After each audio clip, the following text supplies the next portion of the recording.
You are listening to Blessing on the Moon, written by Dean Leo, narrated by Jessica Lee. Chapter 1. The grunt that escaped Ryder's throat wasn't pleasure. Sky's fingers froze against his forearm, ice flooding her veins. She knew every sound he made. She had cataloged them over 3 days of tangled sheets and broken prayers. The gasps when she found that spot below his ear, the growls when her teeth scraped his shoulder, the way his breath hitched when she took control. This wasn't any of those sounds. Morning light spilled through rose-patterned curtains, painting his skin in shades of gold and shadow. Beautiful, except for the angry red line blazing across his flesh. Exactly where her fingertips had been tracing the map of scars that told his history. This one from a challenge fight. That one from protecting a pup, each mark a story she'd kissed in reverence. Now she'd added her own mark. But this one screamed of pain, not passion. What is that? The words scraped her throat raw, the same throat that bore the imprint of his teeth, that had released sounds last night that would make angels blush. 3 days. 3 days discovering that divine flesh could sing symphonies when properly worshipped by a wolf's devoted mouth. 3 days learning that heaven's choir had nothing on the broken hallelujahs he could pull from her immortal form. 3 days of thinking eternity was a fair trade for this. For him, for them, for the way he made her feel infinite and human all at once. And now her touch burned him like holy water on the damned. Nothing.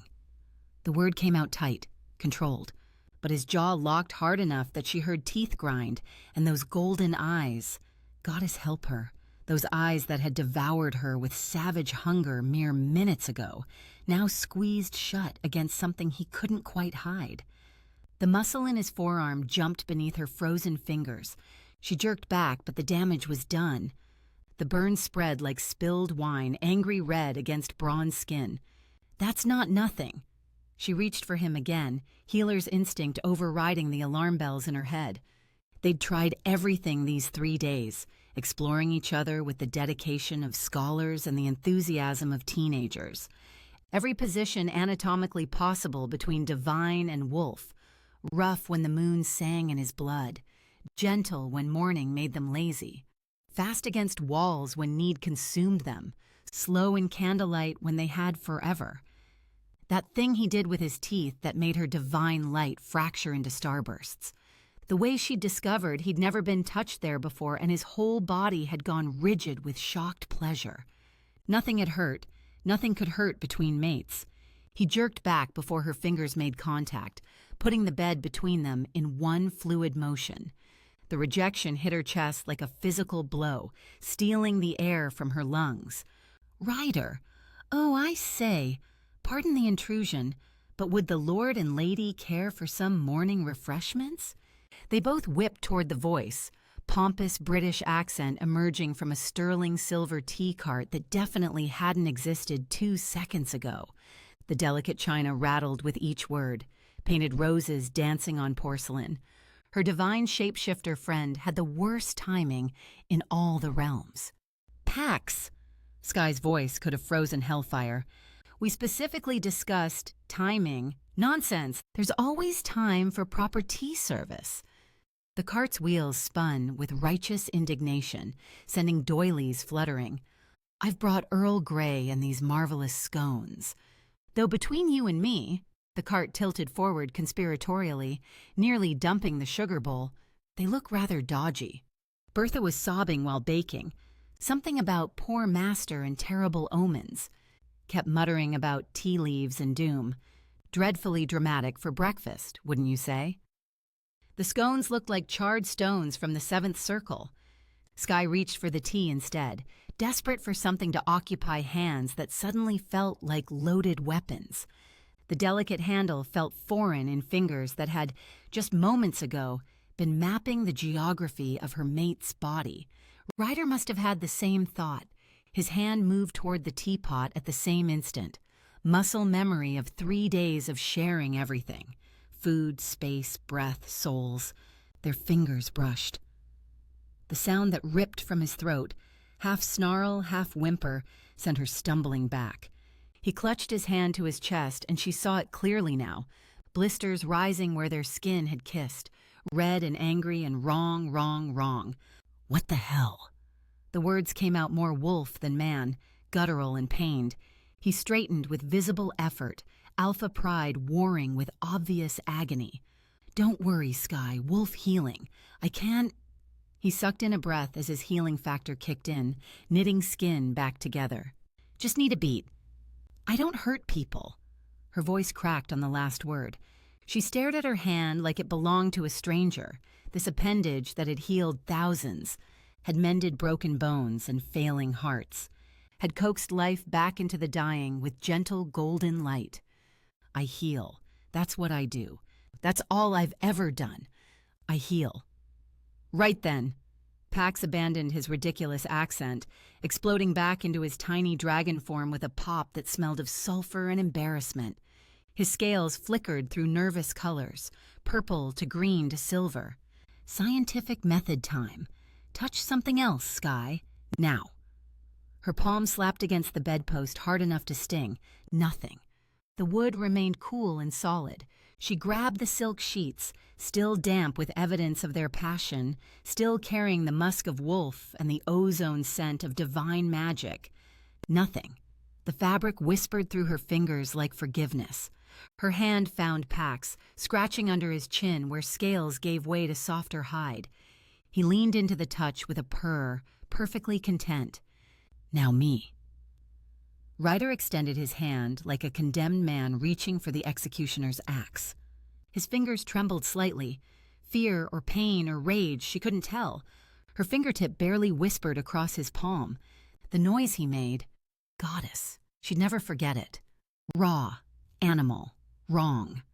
He bit through his lip, trying to muffle it, and she watched blood well, watched his healing factor war with whatever poison her touch had become. A perfect circle of burn bloomed on his palm, as if she'd pressed a brand there. Just me. His voice went dead, emptied of the warmth that had filled it when he'd whispered her name against her throat an hour ago, when he'd promised her forever, when he'd vowed that nothing would separate them. You only burn me. The door crashed open with enough force to rattle the windows. Grim stone features twisted in alarm, dust cascading from the cracks in his granite skin. Master, urgent news. Marcus has called a town hall. Of course he has. Ryder's laugh was shattered glass, each note sharp enough to draw blood. The bastard thinks meetings equal leadership. Probably schedules his bowel movements. What manufactured crisis does my dear cousin want to discuss now? Grim cleared his throat. The sound was like boulders grinding. Gargoyles didn't have throats to clear, didn't need air to speak. The gesture was purely for emphasis, and that made it worse. You, Master, he wants you to. The gargoyle's stone eyes fixed on Sky with something that might have been pity. He insists on a formal mate presentation. To the pack in public. Such perfect timing. Ryder yanked a shirt over his head with vicious efficiency, but she caught the way he held his breath when the fabric scraped over burns. My mate's touch starts burning me, and within the hour, Marcus demands a public display. Might want to check these walls for his spy cameras. Pax morphed into a mechanical owl, brass gears whirring with agitation. This is deeply concerning. Mate bonds should enhance compatibility, not weaponize her against me. Ryder's voice cracked like a whip. Say it, Pax. Say what we're all dancing around. The curse found a new way to break me. Master, he's made attendance mandatory. Grim shifted his weight, granite scraping. For all pack members. Of course he has. Another laugh, darker this time. Perfect. The pack gets front row seats to watch their alpha flinch from his own mate. Watch him burn at her touch. Marcus won't even have to challenge me. He'll just let them see how broken I've become. We'll figure this out. Sky hated how her voice shook, how young she sounded. 300 years of divine training, centuries of healing wisdom, the power of stars in her veins, all useless. These hands that had pulled people back from death's door could now only push the one person she loved toward it. Will we? He stood at the window now, the width of the room a canyon between them. Morning sun caught the burns on his arm, already fading but still angry red, a constellation of her failures written on his skin. Or is this the curse's masterstroke? Give me 3 days of paradise? Let me believe the pattern was broken, then turn you into its cruelest weapon yet? I'm not a weapon. But even as she said it, the collector's parting words echoed. There will be consequences. Was this her punishment? Not stripping her divine nature, but corrupting it into something monstrous? Divine justice with a sadist's twist? Master? Bertha materialized in the doorway, tears carving rivers down her weathered face. The brownie clutched a dish towel like a lifeline, wringing it between gnarled fingers. Oh, Master, I should have warned you. The tea leaves this morning, they showed. Not now, Bertha. Even drowning in his own pain, Ryder gentled his voice for the old brownie, still protecting others even as his world crumbled. Bertha fled with a broken sob that echoed down the hallway. 3 hours until the meeting. Ryder moved toward the bathroom with careful precision, each step measured to avoid any chance of accidental contact. I need to shower, alone. The door closed with the finality of a coffin lid. Through aged wood, she heard water start, heard the sharp intake of breath as hot water found burns, heard him trying to muffle curses as soap stung wounds her touch had left. The alpha of the Thornfield pack, reduced to hiding his pain behind a locked door. Sky collapsed onto sheets that still carried their combined scent, divine light and wolf musk, and that perfect harmony they'd found and lost in the space of a heartbeat. Her fists pressed against her eyes until starbursts exploded behind her lids. This is bad. Pax landed beside her, shifting to rabbit form, nose twitching with anxiety. This is very, very bad. Marcus will use this. He'll say you're cursed, that you're weakening Ryder, that the pack can't follow an alpha who... I know what he'll say. Her voice came out raw, scraped thin. And the worst part, he won't be wrong. Through the bathroom door, another muffled curse, as Ryder discovered the handprint she'd left over his heart. The sound flayed her worse than any divine punishment could. She'd marked him, but not with love. With pain. She was a healer who could only hurt the one person she'd sacrificed eternity to touch. The cosmic joke of it should have been funny. The gods probably laughed themselves sick. The divine healer who fell for a cursed wolf, only to become the curse's newest innovation. 3 days ago, these hands had mapped every inch of him until he begged, had found secret places that made the mighty alpha submit with shocking sweetness, had learned the exact pressure that made him growl her name like a prayer to gods he didn't believe in. Now they were weapons, and she didn't know how to lay them down. The bathroom door opened. Steam billowed out, carrying the scent of soap and pain and everything wrong between them. Ryder emerged with skin pink from scalding water, movements careful, controlled. He'd dressed in the bathroom, jeans and a Henley that covered most of the damage, but she could still see the edge of a handprint peeking above his collar. Her hand, her mark, her curse. He wouldn't meet her eyes. Stay back, he said quietly, the words dropping between them like stones. At the meeting. Don't try to touch me. Don't let them see what you've become. Ryder, please. The word cracked down the middle, and for a moment she saw past the alpha facade to the man beneath. Scared, hurting, still trying to protect her even as she poisoned him with her presence. I can't watch you realize what you are now. Not in front of them. Not while Marcus watches and plans and waits for me to break. He left without looking back, shoulders rigid with the effort of walking away from his mate. Sky stared at her hands, these treacherous, cursed things that had traded healing for harm. Somewhere in the mansion, a clock chimed the hour. Musical notes that sounded like funeral bells. 3 hours until the pack saw their alpha's new weakness. 3 hours to discover why divine touch had become poison. 3 hours to find a miracle in a world that had run out of mercy. Or 3 hours to watch Marcus begin the hunt that would end with Ryder's blood on her hands in more ways than one. The war hadn't started with armies or challenges or formal declarations. It had started with a touch that burned and a love that had become its own punishment. And Sky had no idea how to fight an enemy that wore her own skin. Chapter 2. The walk to town hall stretched like a funeral procession, each step measured to maintain the precise 18 inches between them. Sky counted. 18 inches, close enough for Ryder's scent to wrap around her like phantom touch, far enough that no accidental brush of fingers could brand him again.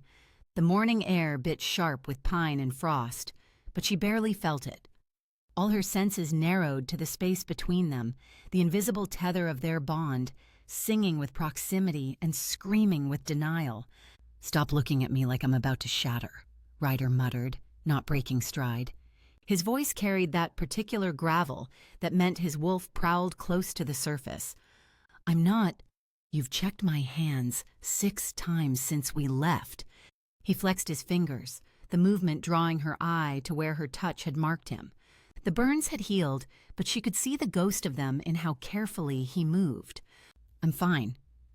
The lie sat between them like a third presence. Town Hall loomed ahead, all stone and timber, built to withstand centuries of pack meetings and the occasional brawl. Today, it might witness something worse. Through the heavy oak doors, she could already hear the murmur of voices, the entire pack waiting. "We could still leave," she said quietly. "I could go back to the mansion, say I'm sick." "No." The word came out sharp enough to draw blood. Then, softer. "Running makes it worse. Makes him right." His hand twitched toward hers, instinct probably from 3 days of constant touching, before he caught himself. The aborted gesture hurt worse than any burn. Pax, perched on her shoulder in sparrow form, chirped nervously. "Incoming, 2 o'clock." Emma Chen rushed toward them, the woman Sky had healed that first night. "Dr. Sky, I was hoping—" "Oh." She stopped short, taking in the careful distance between mates. Her face fell. "The rumors are true, then?" "What rumors?" Ryder's voice could have frozen flame. Emma flushed. "Nothing, Alpha. Just people talk." Of course they did. Werewolf senses would have picked up every muffled curse from the mansion, every careful step apart. The pack probably knew before they did. "Emma?" Sky forced warmth into her voice. "How are you feeling?" "Alive, thanks to you." Emma's gratitude blazed genuine despite the awkward situation. "My brother, too. Whatever people say, you saved us." More pack members emerged from the hall, drawn by their Alpha's presence. Mrs. Henderson moving without the arthritis that had crippled her. Jimmy Chen breathing clear and easy. Others Sky had helped in those stolen days when she thought she could belong here. They formed a subtle barrier between her and the growing crowd of unfamiliar faces. Protection. Loyalty to the healer who'd eased their pain. It wouldn't be enough. "Showtime," Pax whispered as the oak doors swung open. The interior of Town Hall buzzed with barely leashed energy. Hundreds of wolves packed into tiered seating, their combined presence making the air thick with predator musk and expectation. At the center of it all, Marcus Thornfield held court. He'd dressed for victory. Charcoal suit that probably cost more than most pack members made in a month. Silver watch catching the light with each calculated gesture. When he spotted them, his smile spread slow and satisfied as spilled honey. "Cousin."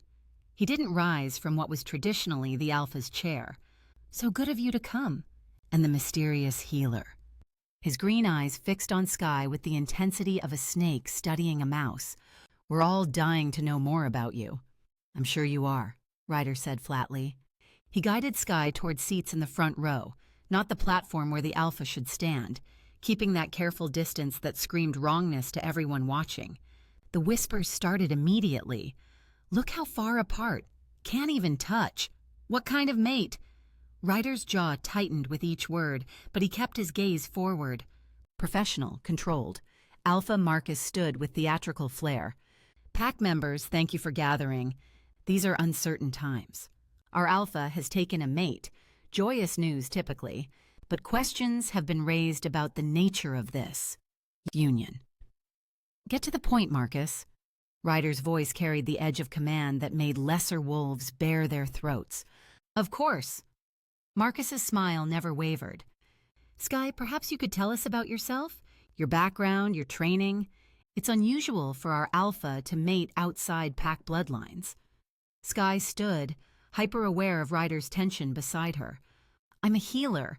I came to Wolf Valley to study traditional medicine practices and— But where are you from? Marcus pressed, all reasonable curiosity. Your family? Your pack? The lies she'd prepared died on her tongue. Ryder stood, moving just close enough that his heat warmed her side without touching. She's my mate. That's all the pack needs to know. Is it? Marcus tilted his head. An alpha's mate becomes pack. We have a right to know who we're welcoming. He paused, letting the doubt seed. Unless there's something to hide. I can speak for her character. Emma's voice rang clear as she stood. She saved my life. Used healing I've never seen before. Mine too. Mrs. Henderson struggled to her feet, others following. Best I've felt in years. The woman's a miracle worker, someone called from the back. More voices rose, pack members sharing their healing stories, their gratitude. The swell of support should have warmed Sky's heart. Instead, she watched Marcus's smile grow sharper. Miraculous indeed, he purred when the testimonies died down. Almost. Divine, one might say. Ice shot down Sky's spine. Beside her, Ryder went perfectly still. Careful, cousin. The warning in Ryder's voice made the temperature drop 10 degrees. I'm simply observing. Marcus spread his hands, all innocence. Such remarkable healing, such mysterious origins, and now, he gestured to the space between them, such curious developments in your mating. The pack leaned forward as one, scenting blood in the water. There are no developments, Ryder lied smoothly. No? Then surely you won't mind demonstrating. Marcus's trap snapped shut with brutal efficiency. A simple kiss. What mated pair could object to that? Sky's heart hammered against her ribs. Around them, pack members murmured agreement. Of course, new mates should kiss. What was the problem? Why the hesitation? We don't perform on command, Ryder said. No performance necessary. Marcus's voice dripped false concern. Unless the rumors are true? That your mate's touch brings pain instead of pleasure? The hall erupted. Voices raised in shock, disbelief, fear. An alpha who couldn't touch his mate? A mate who hurt instead of healed? The very foundations of pack structure shook with the implications. Enough! Ryder's roar silenced them all. Power rolled off him in waves. Pure alpha dominance that had wolves dropping their eyes. You want a demonstration? Fine. Ryder, no, Sky whispered. He turned to her, and for a moment his mask slipped. She saw the truth in his golden eyes, fear, determination, and underneath it all, love so fierce it stole her breath. Trust me, he breathed, too low for even wolf ears to catch. His hands framed her face with careful precision, and she felt the tremor in his fingers. The first brush of contact sparked fire across his palms. She felt it through their bond, hot as forge flame. His jaw locked, but his touch remained gentle. I choose you, he said, loud enough for all to hear. Pain and all. He kissed her. The world narrowed to the press of his mouth, the careful control in every movement. To the watching pack, he looked perfect. Powerful alpha claiming his mate with steady hands and sure purpose. But through their bond, Sky felt the truth. Fire raced through his nerves with each second of contact. His palms blistered where they cupped her face. His lips, pressed so tenderly to hers, burned as if she were acid, not flesh. The bond carried it all. Waves of agony that crashed through him with each heartbeat, each breath they shared. He kissed her deeper, swallowing her gasp as she felt an echo of his pain. His body shook with the effort of staying still, of not jerking away, of maintaining the illusion for the pack that watched with hungry eyes. Through the bond, it's worth it. You're worth it. Every burn, every scar. Tears slipped down her cheeks, salt mixing with the copper taste of his bitten lip as he fought not to scream. When he finally pulled back, his hands fell away with careful control. No one else saw the way his fingers curled, hiding the damage. No one else noticed the slight sway in his stance, the too careful breath. But she knew. Through the bond, she felt his body screaming, internal damage spreading from every point of contact. He'd held the kiss too long, proved too much, pushed past endurance into martyrdom. Satisfied? His voice came out steady, alpha strong. The lie of it broke her heart. Marcus's eyes narrowed, but the pack erupted in approvals. Their alpha had kissed his mate. The bond was true. What more proof did they need? Of course, Marcus said smoothly. My apologies for doubting. You understand we must protect pack interests. Meeting adjourned, Ryder announced before Marcus could wind up for another attack. He turned and walked out with perfect alpha bearing. Sky followed, matching his pace, maintaining that horrible 18 inches, while her entire being screamed to help him, heal him, hold him. They made it 3 blocks before his step faltered, 4 blocks before the tremor started in his hands, 5 blocks before she heard his breathing go ragged. The moment they crossed the mansion threshold, he collapsed. "Ryder!" She dropped beside him, hands reaching on instinct. "Don't!" Grim materialized from nowhere, stone hands catching her wrists. "You'll make it worse!" "I can heal." "No!" Bertha's voice cracked like a whip. "Divine magic on top of curse burns? You'll kill him." "Wolf healing," Iris whispered, her light flickering anxiously. "Has to be wolf healing, natural, no magic." Sky watched helplessly as Ryder convulsed on the marble floor.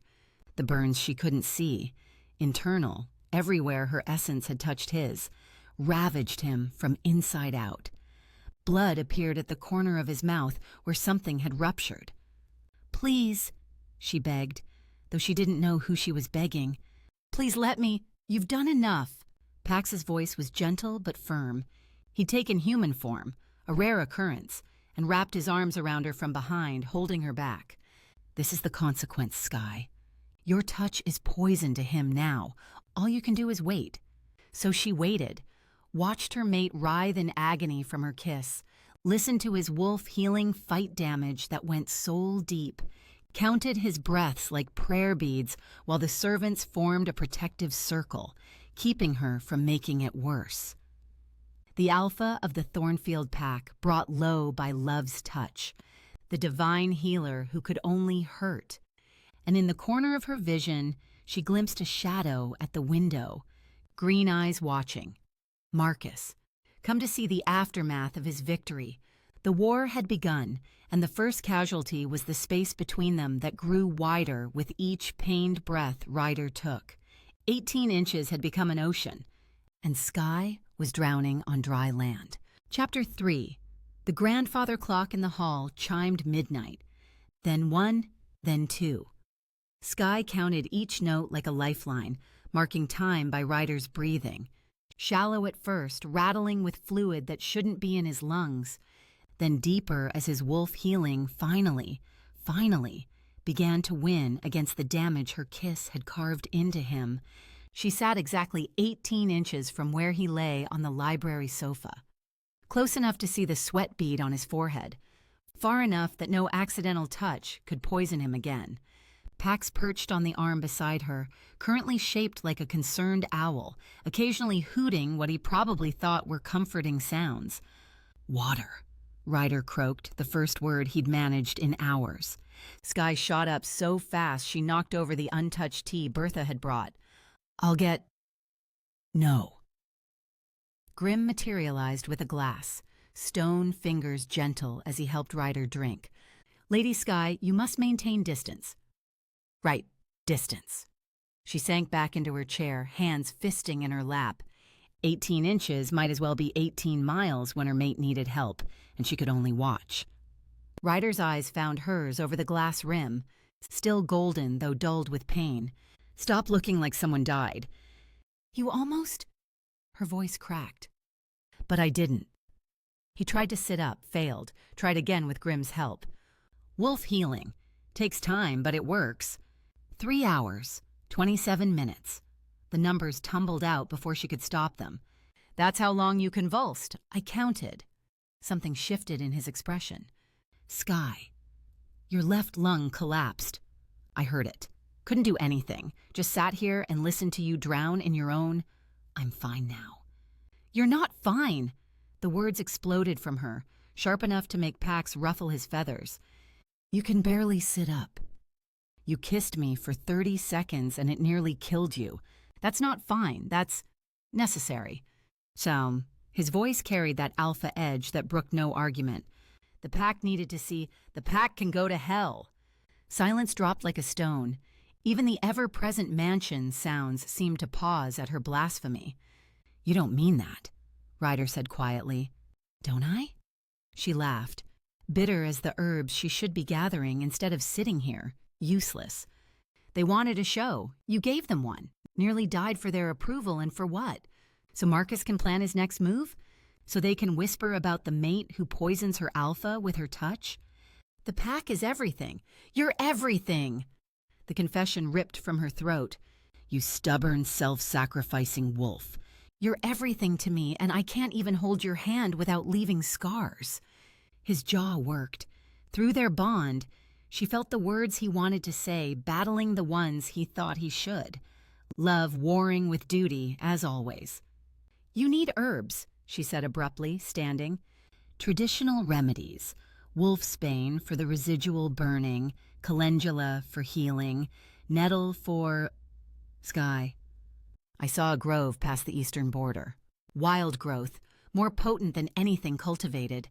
She moved toward the door, needing action, needing purpose, needing to be something other than a weapon wrapped in flesh. Pax, you coming? Oh, sure, midnight herb gathering.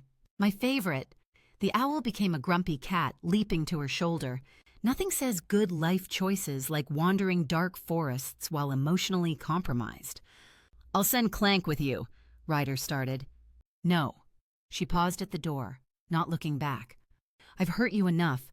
Let me at least try to help, from a distance. She left before he could argue, before the bond could carry whatever pain her words caused. The mansion's halls blurred past, then the gardens, then the tree line swallowing her in pine-scented darkness.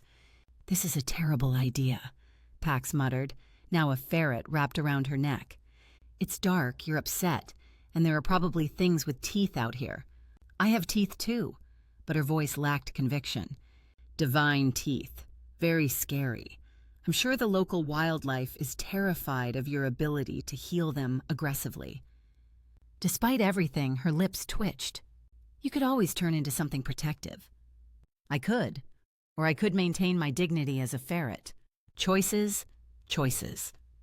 The grove spread before them, moonlight turning medicinal plants silver. Sky dropped to her knees, gathering wolfsbane with practiced efficiency. The repetitive motion soothed, gave her hands purpose that wasn't destruction. Calendula, where's the calendula? She pushed deeper into the undergrowth. Behind you. The voice slithered through the darkness like oil. Sky spun to find Marcus leaning against a tree, still in his perfect suit despite the hour. Moonlight caught his smile and turned it predatory. Midnight gardening? He pushed off the tree with languid grace. How industrious, though one wonders why the divine healer needs mundane herbs. One wonders why you're following me. She kept gathering, movement steady despite her racing heart. Following? I often walk my territory at night. It helps me think, plan. He moved closer, casual as a stalking cat. Must be difficult seeing him in such pain, knowing you caused it. Her hands stilled on the nettle. Don't. Don't what? State facts? His voice dripped false sympathy. You burned him from the inside out with a simple kiss. Imagine what would happen if you tried more, if you forgot yourself in passion. You could kill him with your love. I said don't. The pack sees it, you know. They're already whispering. What kind of alpha can't touch his mate? What kind of mate poisons with her presence? Closer now, close enough that she smelled his cologne over the wild herbs.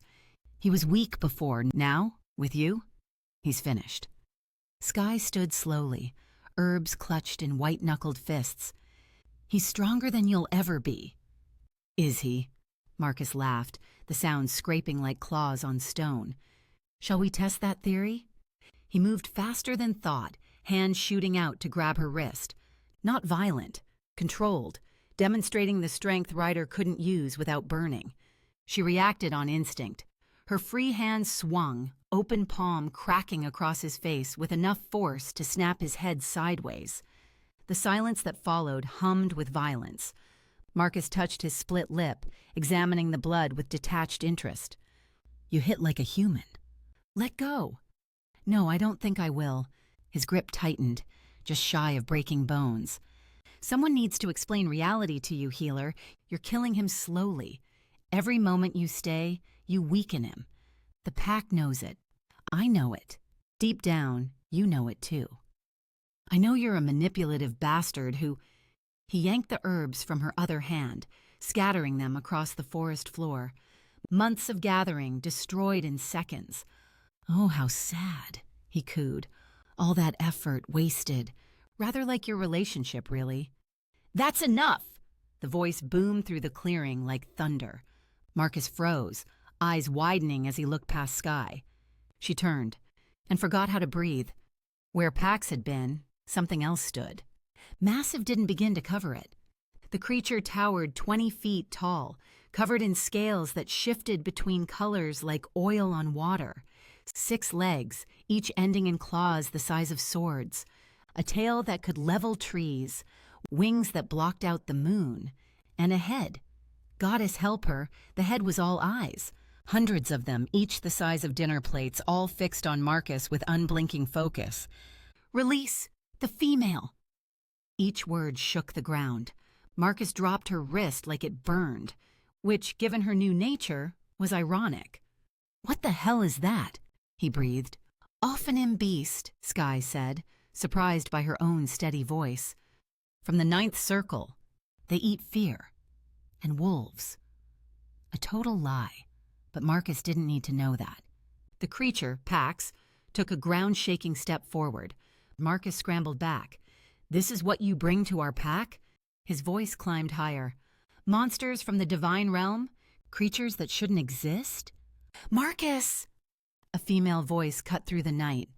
A blonde woman emerged from the trees, beautiful in the way of predators. "Enough.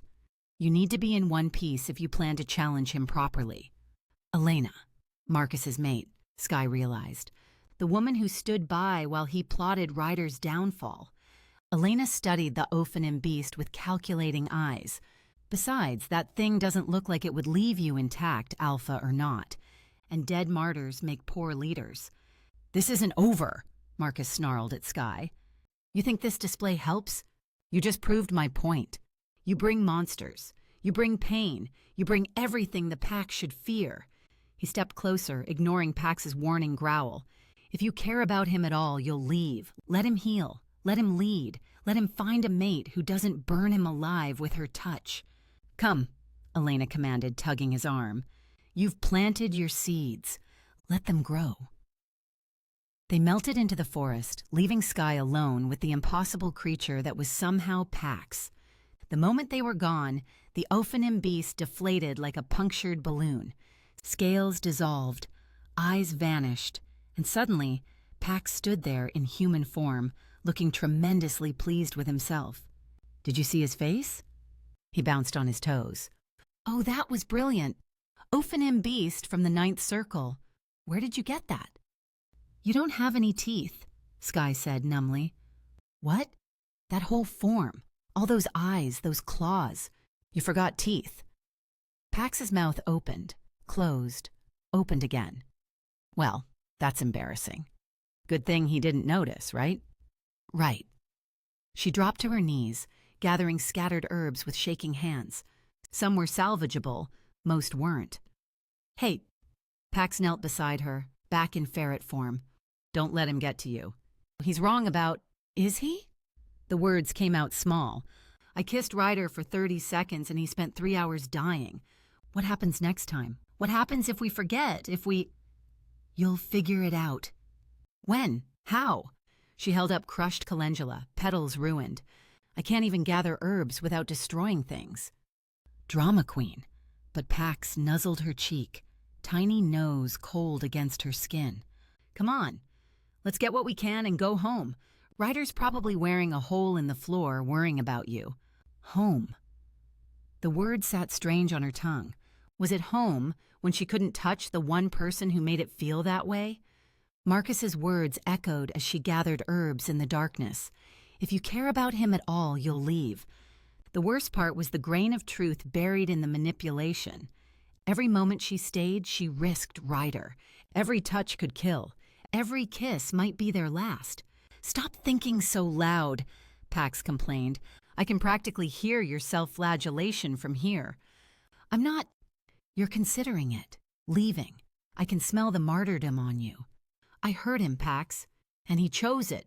Chose you. That has to count for something. Did it?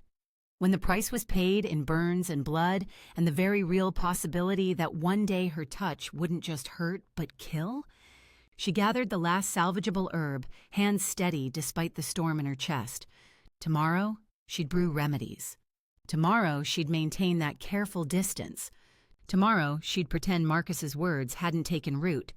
Tonight, she had herbs and a mate who needed them, and a love that had become its own curse. It would have to be enough, even if it was killing them both. Chapter 4. The mansion door slammed against the wall before Sky could touch the handle. Ryder filled the doorway, chest heaving, knuckles white where he gripped the frame. You're back. His voice scraped raw, and she caught the tremor in his hands. Marcus, tell me he didn't... I'm fine. She stepped backward, herbs rustling in her arms, their bitter scent sharp between them.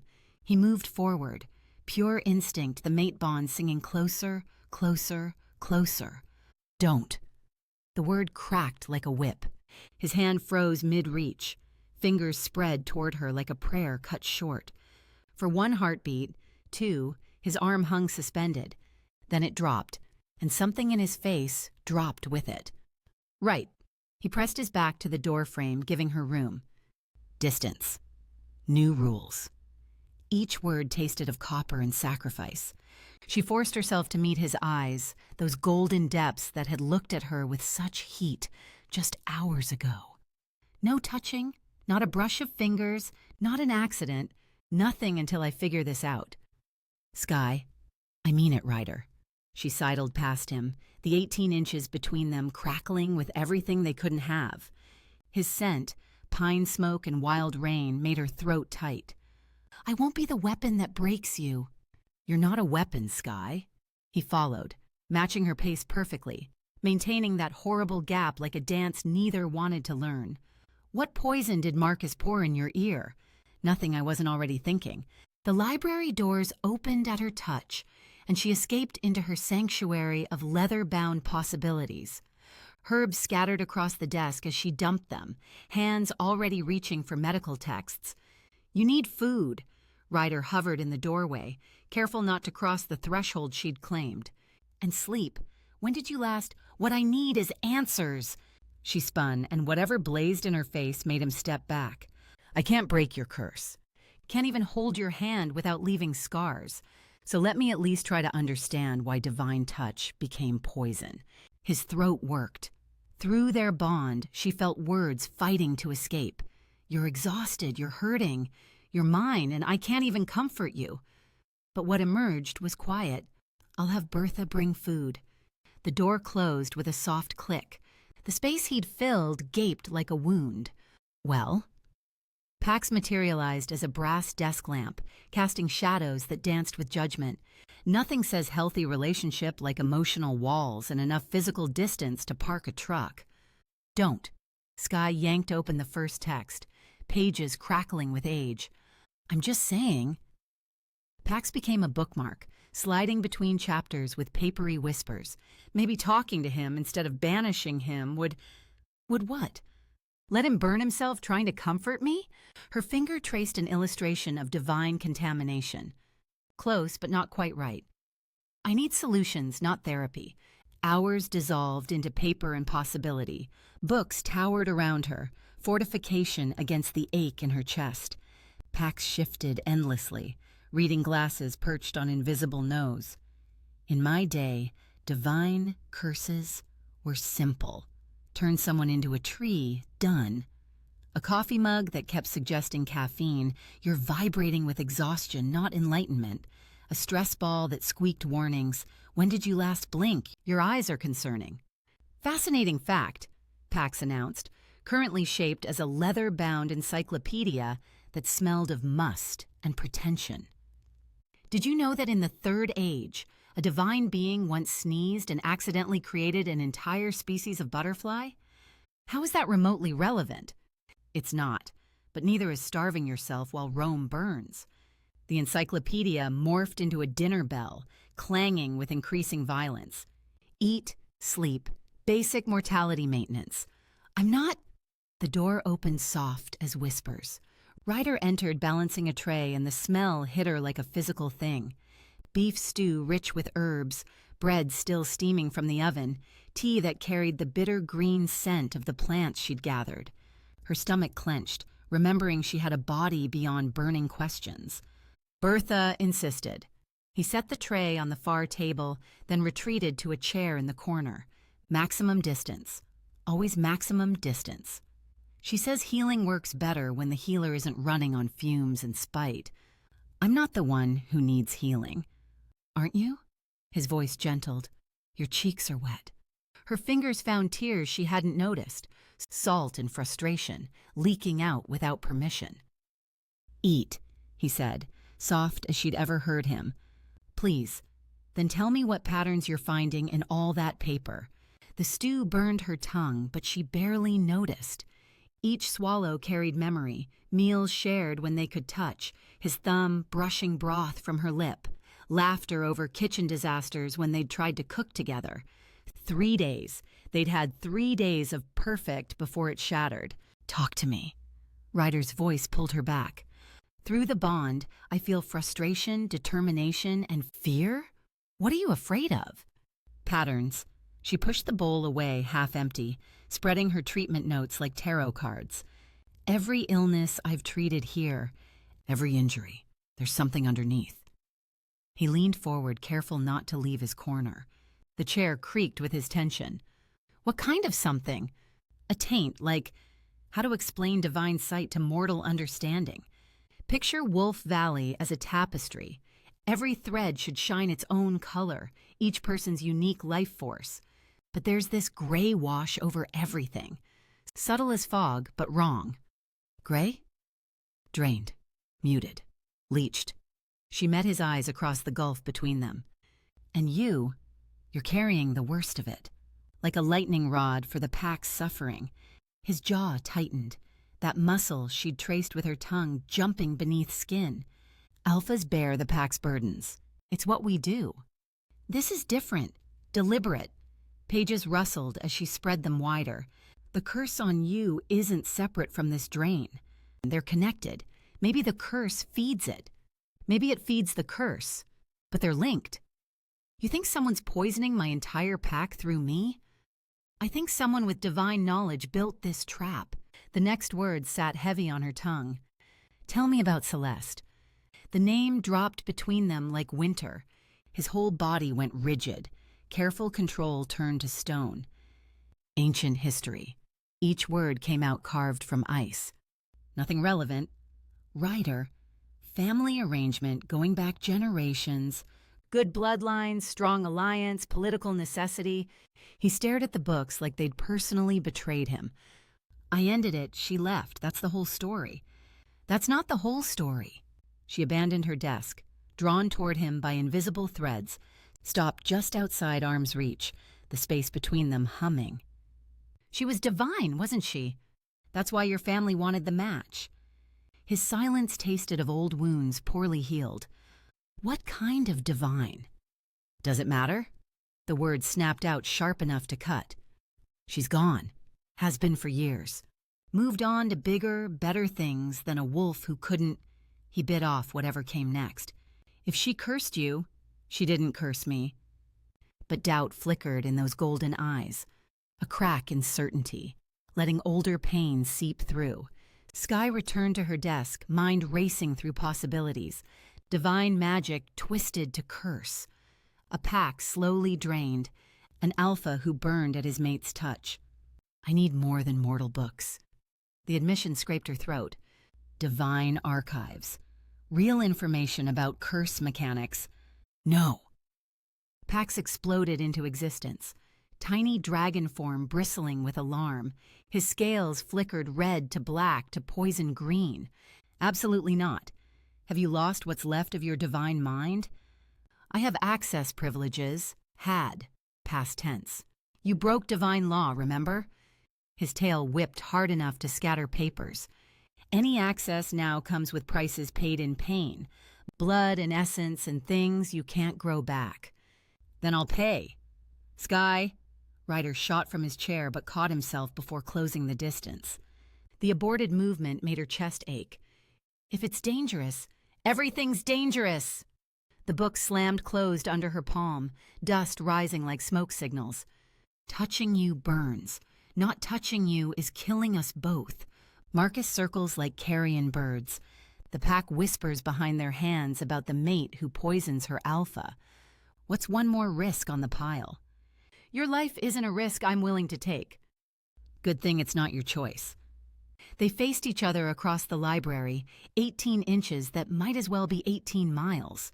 His hands opened and closed, fighting the need to reach for her. Please. The word emerged rough, barely shaped. Don't do this for me. I'm not. She turned away so she wouldn't see how her words landed. I'm doing it for us. Pax, ward the door. This is the worst idea in a long history of terrible ideas. Ward the door. Pax became a massive iron lock with a sound like breaking bells, grumbling in 17 dead languages.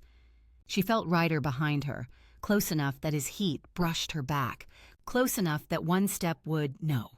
The Vault Guardian only answers true need, she said without turning. Life or death, love or loss. I'd say we qualify. Her palms pressed together, divine light pooling between them like liquid starlight. The words came from memory, from training she'd abandoned, from the girl who'd thought healing was simple. Guardian of knowledge, keeper of secrets, I invoke my birthright. One who was chosen seeks wisdom. Answer, if you will. Reality tore like silk.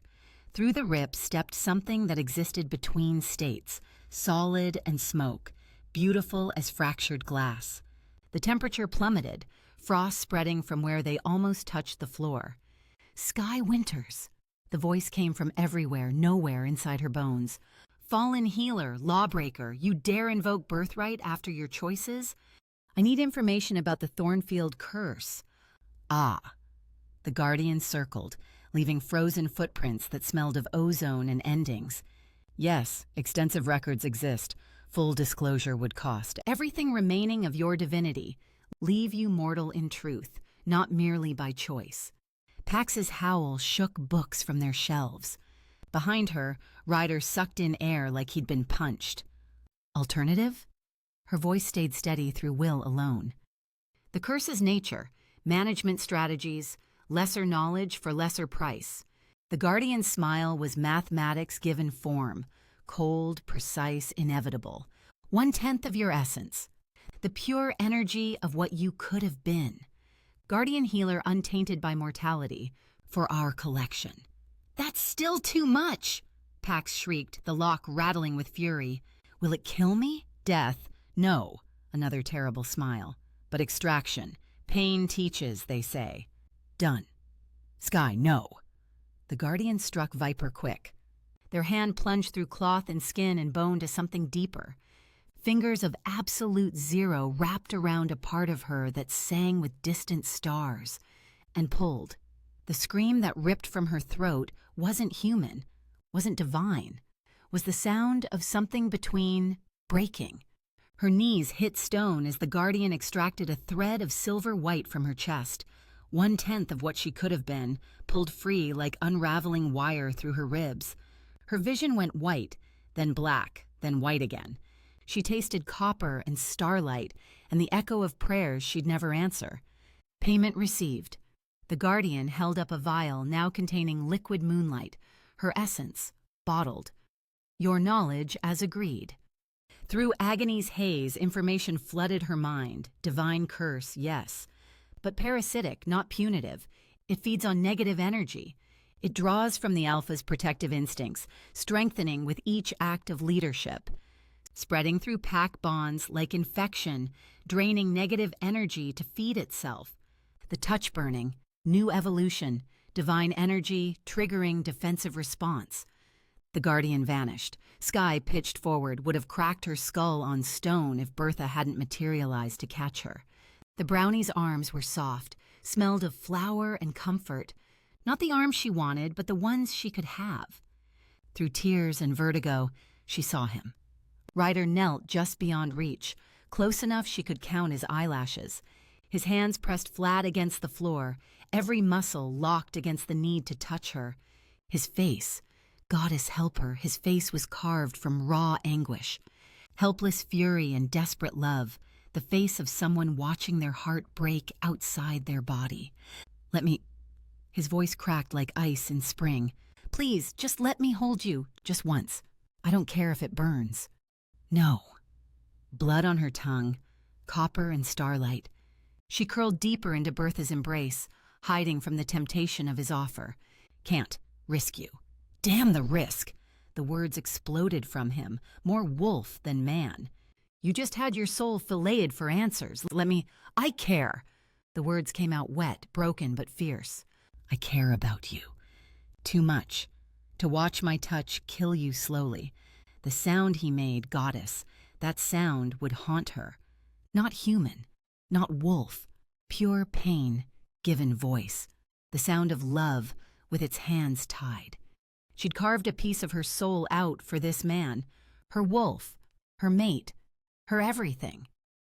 The room swayed in lazy circles, edges blurring like watercolors in rain. Through the growing darkness, she heard Pax shift forms frantically, dragon to human to something with too many arms, trying to help, to fix, to make this right. But there was no making this right. There was only the price paid and the knowledge gained. The curse recognized divine magic, but not divine hearts. They could touch when her power slept. They could love, carefully, consciously. They could survive this. The thought followed her down into darkness, a single star in the void. We can survive this. Then the world went black, and she knew nothing more. Chapter 5. Consciousness returned like swimming up through honey. Slow, thick, each sensation fighting to reach her. Faces, so many faces, hovering like worried moons. Bertha's weathered features creased with motherly concern, grim stone expression somehow managing anxiety despite being carved rock, iris flickering between colors of distress. And behind them all, Ryder. He looked like death had come calling and left its business card. His golden eyes were hollowed out, the skin beneath them bruised purple-black. His clothes, the same ones from hours ago? Days? Hung wrinkled and wrong. One hand pressed against the doorframe like it was the only thing keeping him vertical. "How long?" Her voice came out sandpaper rough. 6 hours. Bertha smoothed hair back from Sky's forehead with gentle fingers. 6 hours of you lying still as stone while we wondered if the guardian took more than agreed. "I'm fine." She pushed herself up, surprised when the world didn't spin. Actually, she felt good, clear, like someone had washed her windows and suddenly she could see. Better than fine. Better than... Pax exploded into his dragon form, scales rattling with indignation. "You traded a piece of your soul, your actual, irreplaceable, never-growing-back soul. For what? Did you at least get what you needed?" "I got information." She met Ryder's haunted gaze across the room. The curse feeds on negative energy. It draws from protective instincts, spreads through pack bonds like infection. The burning when I touch him, that's new. Divine energy triggering a defensive response. "That's it?" Pax's voice climbed octaves. "That's all? Some vague, mystical fortune cookie wisdom?" He shifted to human form just to properly convey his outrage, hands waving. "You gave up 10% of your eternal essence for a divine riddle? It's more than we had It's a ripoff, a cosmic scam. They took a piece of your soul and gave you what? Management strategies?" He whirled on the empty air where the guardian had stood. "I want to speak to your manager." This is false advertising. Bait and switch. Divine highway robbery. A knock interrupted his tirade.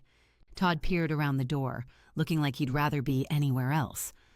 Alpha. Message from Marcus. Ryder straightened with visible effort. What now? New pack member needs marking. Marcus says it's time sensitive. The ceremony's in an hour. The temperature in the room plummeted. That bastard. Bertha's voice could have curdled milk. He knows you're not recovered. Knows what marking takes out of an alpha on a good day. What does it take? Sky asked, though the servants' faces already told her. Energy. Lots of it. Iris floated lower, her light dimming with worry. Usually an alpha draws from their mate bond during marking. Shares the load. But now he can't touch me without burning. The words tasted like ash. And he's already weakened from yesterday. I'll manage, Ryder said flatly. You can barely stand. Grimm's stone features cracked with emotion. This is what Marcus wants. You collapsing during a ceremony, proving you're too weak to lead. Can you refuse? Sky looked between them. Delay until you're stronger? And prove Marcus right? Ryder laughed, sharp and bitter. Show the pack I can't fulfill basic alpha duties? Might as well hand him my throat now. He pushed off from the doorframe and she saw the effort it cost him. Each movement carefully controlled to hide the exhaustion shaking through his bones. I should go. He moved toward the door with that same careful precision. The clearing's prepared, won't take long. I'm coming with you. No. The word cracked like a whip. He stopped but didn't turn. You've sacrificed enough. Stay here. Rest. Ryder, please. Quieter now, but no less firm. I can't focus if I'm worried about you. Can't afford the distraction. He left before she could argue. The door closed with soft finality. Well, Pack said after a moment, that was sufficiently tragic. Very brooding hero walks alone to his doom. Should we start planning the funeral now or... Get my cloak. Sky swung her legs over the bed's edge. The dark one. Oh no, no, no, no. Pax became a tiny roadblock, shifting between forms to bar her path. He said stay. You need rest. You just had soul surgery. I need to see this. She found her cloak hanging by the door, winter dark wool that would blend with shadows. Need to understand what we're fighting. This is a terrible... You said you'd support me as long as I wasn't trading more soul. I meant like taking up knitting or competitive napping, not stalking your mate to a dangerous ceremony. But he shifted to raven form, perching on her shoulder with grumbling caws. The path to the clearing was well-worn, marked by generations of paws and feet. Sky kept to the tree line, cloak pulled tight, moving silent as the divine could. Through their bond, muted now, carefully dampened, she still felt echoes, exhaustion, determination, and underneath it all, pain that had nothing to do with burns. The clearing opened before her like a wound in the forest. Pack members formed a circle, torches casting dancing shadows despite the afternoon sun. At the center, Ryder stood with careful dignity, hands steady despite the tremor she could feel through their connection. The new member was young, barely out of his teens, eyes wide with nervous excitement. He'd have no idea his marking was being used as a weapon against his alpha. Marcus stood at the circle's edge, green eyes bright with anticipation. His mate, Elena, beside him, both dressed formally for the occasion, witnesses to what they expected to be Ryder's humiliation. We gather for marking, Ryder's voice carried across the clearing, strong despite everything, to welcome new blood to old pack. The ceremonial words flowed like water, each one pulling something from him. Sky pressed closer to her tree, watching his shoulders tighten with each phrase. The marking itself required physical contact, the alpha's hand on the new member's shoulder, power flowing between them to forge the pack bond. She saw the moment Ryder called on his reserves and found them empty, saw him reach for the mate bond by instinct and remember he couldn't. His hand trembled as he raised it. Don't fall, she prayed to God she'd abandoned. Please don't fall. Power gathered around him, alpha strength, pack magic, the bonds that held wolves together across miles and years. It should have flowed easy as breathing. Instead, she watched him force it, pulling energy from somewhere deep and dangerous. The young wolf gasped as the bond took hold. The pack felt it too, that moment of connection, of belonging, of home. What they didn't see was the price. Ryder's knees locked, his jaw clenched tight enough to crack teeth. Through their dampened bond, she felt echoes of agony as he poured out what he didn't have to give. "Welcome to the Thornfield Pack," he managed, voice steady through will alone. The ceremony ended. Pack members dispersed, chattering about the new addition. Marcus lingered, watching Ryder with predator patience. "Don't fall. Not in front of him. Please." Ryder turned to leave with measured steps, made it 3 paces before his body betrayed him. He didn't collapse. Too much warrior for that. But the stumble was enough. His hand shot out, catching a tree for support. Just for a moment, just long enough for Marcus to see. "Cousin." Marcus's voice dripped false concern. "You look tired. Perhaps you should rest. The pack needs its alpha strong." Ryder straightened through pure spite. "I'm fine." "Of course." Marcus smiled, all teeth. "Just concerned. We can't have you burning out. Not with your special circumstances." Elena tugged his arm before more poison could spill. Marcus didn't want to let go. Not yet. His mouth opened for another barb. The world exploded in mud and squeals. A creature, brownish-gray, bristling with coarse fur, built like a battering ram with tusks, slammed into Marcus's pristine designer suit with the force of a freight train. The impact sent him cartwheeling through the air in a spectacular arc before he landed face first in what was unmistakably a fox latrine disguised as a mud puddle. "What the?" Marcus sputtered, struggling to his feet. Mud dripped from his perfectly styled hair. Fox droppings clung to his $1,000 jacket. The smell hit everyone downwind like a physical slap. The creature backed up, pawing the ground. It looked like someone had tried to draw a wild boar from memory after being hit in the head. Tusks that curved at impossible angles. Eyes that pointed in slightly different directions. A tail that couldn't decide if it wanted to be curly or straight. "Squee!" it bellowed, lowering its massive head for another charge. Clods of earth flew as it dug in with hooves the size of dinner plates. "I'm not going to wrestle with a pig." Marcus's voice cracked, all sophisticated control shattered. The pig thing responded with a series of grunts that sounded suspiciously like laughter. It feinted left, then right, herding Marcus back toward the puddle like the world's ugliest sheepdog. "Come on, let's go." Elena grabbed his arm, her perfect composure finally cracking with barely suppressed amusement. "Unless you want to pig wrestle. But my understanding is that Marcus Thornfield isn't into dirt sports." The pig thing snorted agreement, pawing the ground one more time for emphasis. A chunk of something unmentionable flew from its snout, landing with precision on Marcus's Italian leather shoes. Elena dragged her mate into the forest before the creature could make good on its third charge. Their retreat was somewhat undermined by the squelching sounds Marcus's shoes made with each step and the trail of fox droppings he left behind. The moment they were gone, 2 things happened simultaneously. First, Ryder's careful control shattered. He made it 2 more steps before his legs gave out. Would have hit the ground if Jimmy Chen and Mrs. Henderson hadn't materialized to catch him. Second, the terrifying pig beast popped like a soap bubble, replaced by a very pleased-looking raven that immediately flew to Sky's tree. "Easy, Alpha." Jimmy's voice was gentle as they steadied Ryder. "We've got you.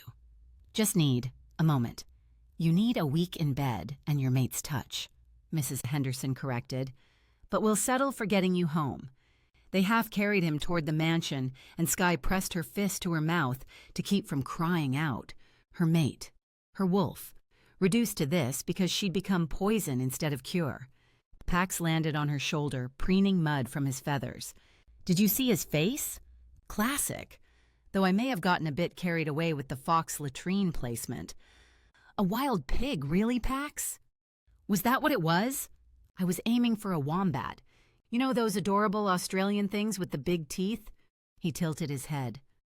though I may have mixed up my mammal anatomy. Do wombats have tusks? They definitely don't have tusks that spiral. Artistic license. Besides, it worked, didn't it? Marcus won't be showing his face around here for at least a day. Not until he finds enough tomato juice to kill that fox smell. Despite everything, Skye felt her lips twitch. You put him in a fox latrine. Hey, when nature calls, you answer. And when nature provides the perfect humiliation puddle, you use it. His voice sobered. Though it's just a bandage on a severed artery, Marcus will be back, and angrier. Skye looked at the empty clearing, at the gouged earth where Pax's pig creation had charged, at the brown trail leading into the forest. I have to do something about this, Pax. At this rate, Marcus will do something more dramatic before the full moon. As long as it doesn't involve trading more soul bits, Pax muttered, because I swear to every god still listening, if you even think about summoning another guardian. No guardians. She watched the last loyal pack members disappear into the mansion with their wounded alpha. But the curse feeds on negative energy, spreads through pack bonds, gets stronger with every act of protection. So what if we starve it? She pulled the cloak tighter, mind racing. What if instead of fighting the symptoms, we attack what feeds it? That sounds suspiciously like you have a plan. Not yet. She turned back toward the trees, away from the mansion where her mate suffered. But I know where to start. Where? The beginning, her hands clenched in the wool. I need to know about Celeste, really know. Not the story Ryder tells himself, but the truth. And how exactly do you plan to get that? She smiled. Soon find out. That's not reassuring. That's the opposite of reassuring. That's the kind of thing people say before they do something spectacularly stupid. But she was already moving, deeper into the forest, following instincts that had nothing to do with divinity and everything to do with a mate bond that burned with desperate love. Behind her, Pax sighed and followed, muttering about pig anatomy and the things he did for friendship. Ahead, the forest held secrets that might save them all, or destroy what little they had left. Chapter 6. The empty bed mocked him. Ryder pressed his palm to sheets still warm from Skye's body, her scent, starlight and stubbornness, fading with each breath. The space where she should be gaped like a wound torn fresh. Where is she? The words scraped his throat raw. Bertha wrung her hands in the doorway. She left an hour ago, said she needed air. That raven of hers went with her. An hour. While he'd been unconscious, recovering from the marking that had drained him to dregs, she'd vanished. His mate, his poisonous salvation who burned him with her touch and killed him with her absence. The bond between them pulsed, muted, dampened, but there, pulled southeast toward. Marcus! The name tasted like ash, an old rage. Master, you're in no condition. But he was already moving, wolf instincts overriding logic. His body screamed protest with each step, muscles still weak from the marking, bones aching from yesterday's burns. Didn't matter. If Marcus had touched her, if he'd so much as breathed in her direction. The forest blurred past. His wolf wanted out, snarling beneath skin too fragile to hold the shift. Not yet. Not when transformation might kill him. But human form felt like fighting with one hand tied, teeth filed flat. Marcus's scent trail led to the old logging road, expensive cologne failing to mask the stink of ambition underneath. Fresh tire tracks in the mud. The bastard's Mercedes, because of course he'd drive to the forest edge rather than run like a real wolf. Ryder followed on foot, each stride pulling from reserves that didn't exist. The bond tugged harder now, Skye's presence somewhere ahead, but wrong, agitated, searching. He found the car parked where the road dead-ended. Marcus leaning against it like he'd been waiting, that perfect smile sharp as glass in the afternoon light. Cousin. Marcus straightened, brushing imaginary dust from his fresh suit, the fox-stained one already replaced. You look terrible. Marking ceremony take more out of you than expected? Where is she? Ryder didn't slow, closing the distance with predator focus. Who? Marcus's eyes glittered with false innocence. Your little divine healer? Haven't seen her since she watched you stumble at the ceremony. Though really, cousin, you should keep better track of your toys. The first punch caught Marcus in the jaw, snapping his head back with a crack that sang through the clearing. Pain shot up Ryder's arm, his body too weak for this, muscles trembling from just the marking, but rage made a hell of an anesthetic. Marcus spat blood, smile never wavering. There he is, the real Ryder, not the diplomatic alpha playing nice for the pack. He moved fast, always had. The counterpunch slammed into Ryder's ribs, driving air from lungs that hadn't fully recovered. They crashed together, two predators remembering they had teeth. You always were too emotional. Marcus dodged a knee strike, dancing back with liquid grace. It's why you couldn't keep Celeste. Too much heart, not enough spine. Don't. Ryder pressed forward, ignoring the black spots dancing in his vision. A faint left, strike right. Marcus's nose crunched under his fist. Don't say her name. Why not? Marcus laughed through the blood streaming down his face. Still hurts, doesn't it? Years later and you still flinch when someone mentions your divine bride who ran. They grappled, crashed into the Mercedes. The side mirror shattered under Ryder's shoulder. Marcus's knee found his kidney, white-hot agony that would have dropped him if fury wasn't a better fuel than strength. You wanted that alliance.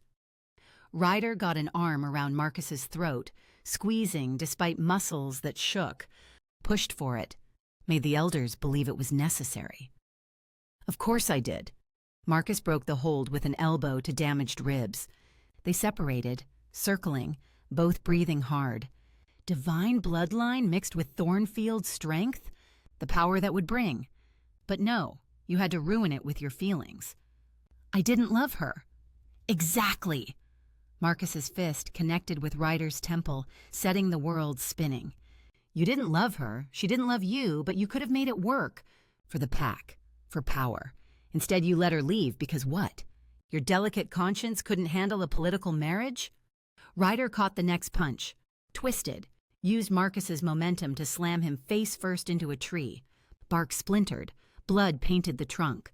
The pack needed unity, not a divine alliance built on lies. He pressed harder, feeling Marcus's shoulder joint strain. An alpha mated to someone he can't stand? That weakness would have destroyed us faster than any curse. Weakness? Marcus reversed the hold with a move that spoke of hours training, while Ryder played alpha politics. Now Ryder's face met bark, copper flooding his mouth. You want to talk about weakness? You're mated to a woman whose touch burns you, who's poisoning you with her very presence. At least Celeste would have been useful. Sky is killing you slowly? Marcus's laugh scraped like claws. The whole pack sees it, watches their alpha flinch from his mate's touch, watches you weaken with each day she stays. Ryder's elbow found Marcus's solar plexus. They broke apart again, both staggering. His body screamed for rest, for healing, for anything but this fight it couldn't afford.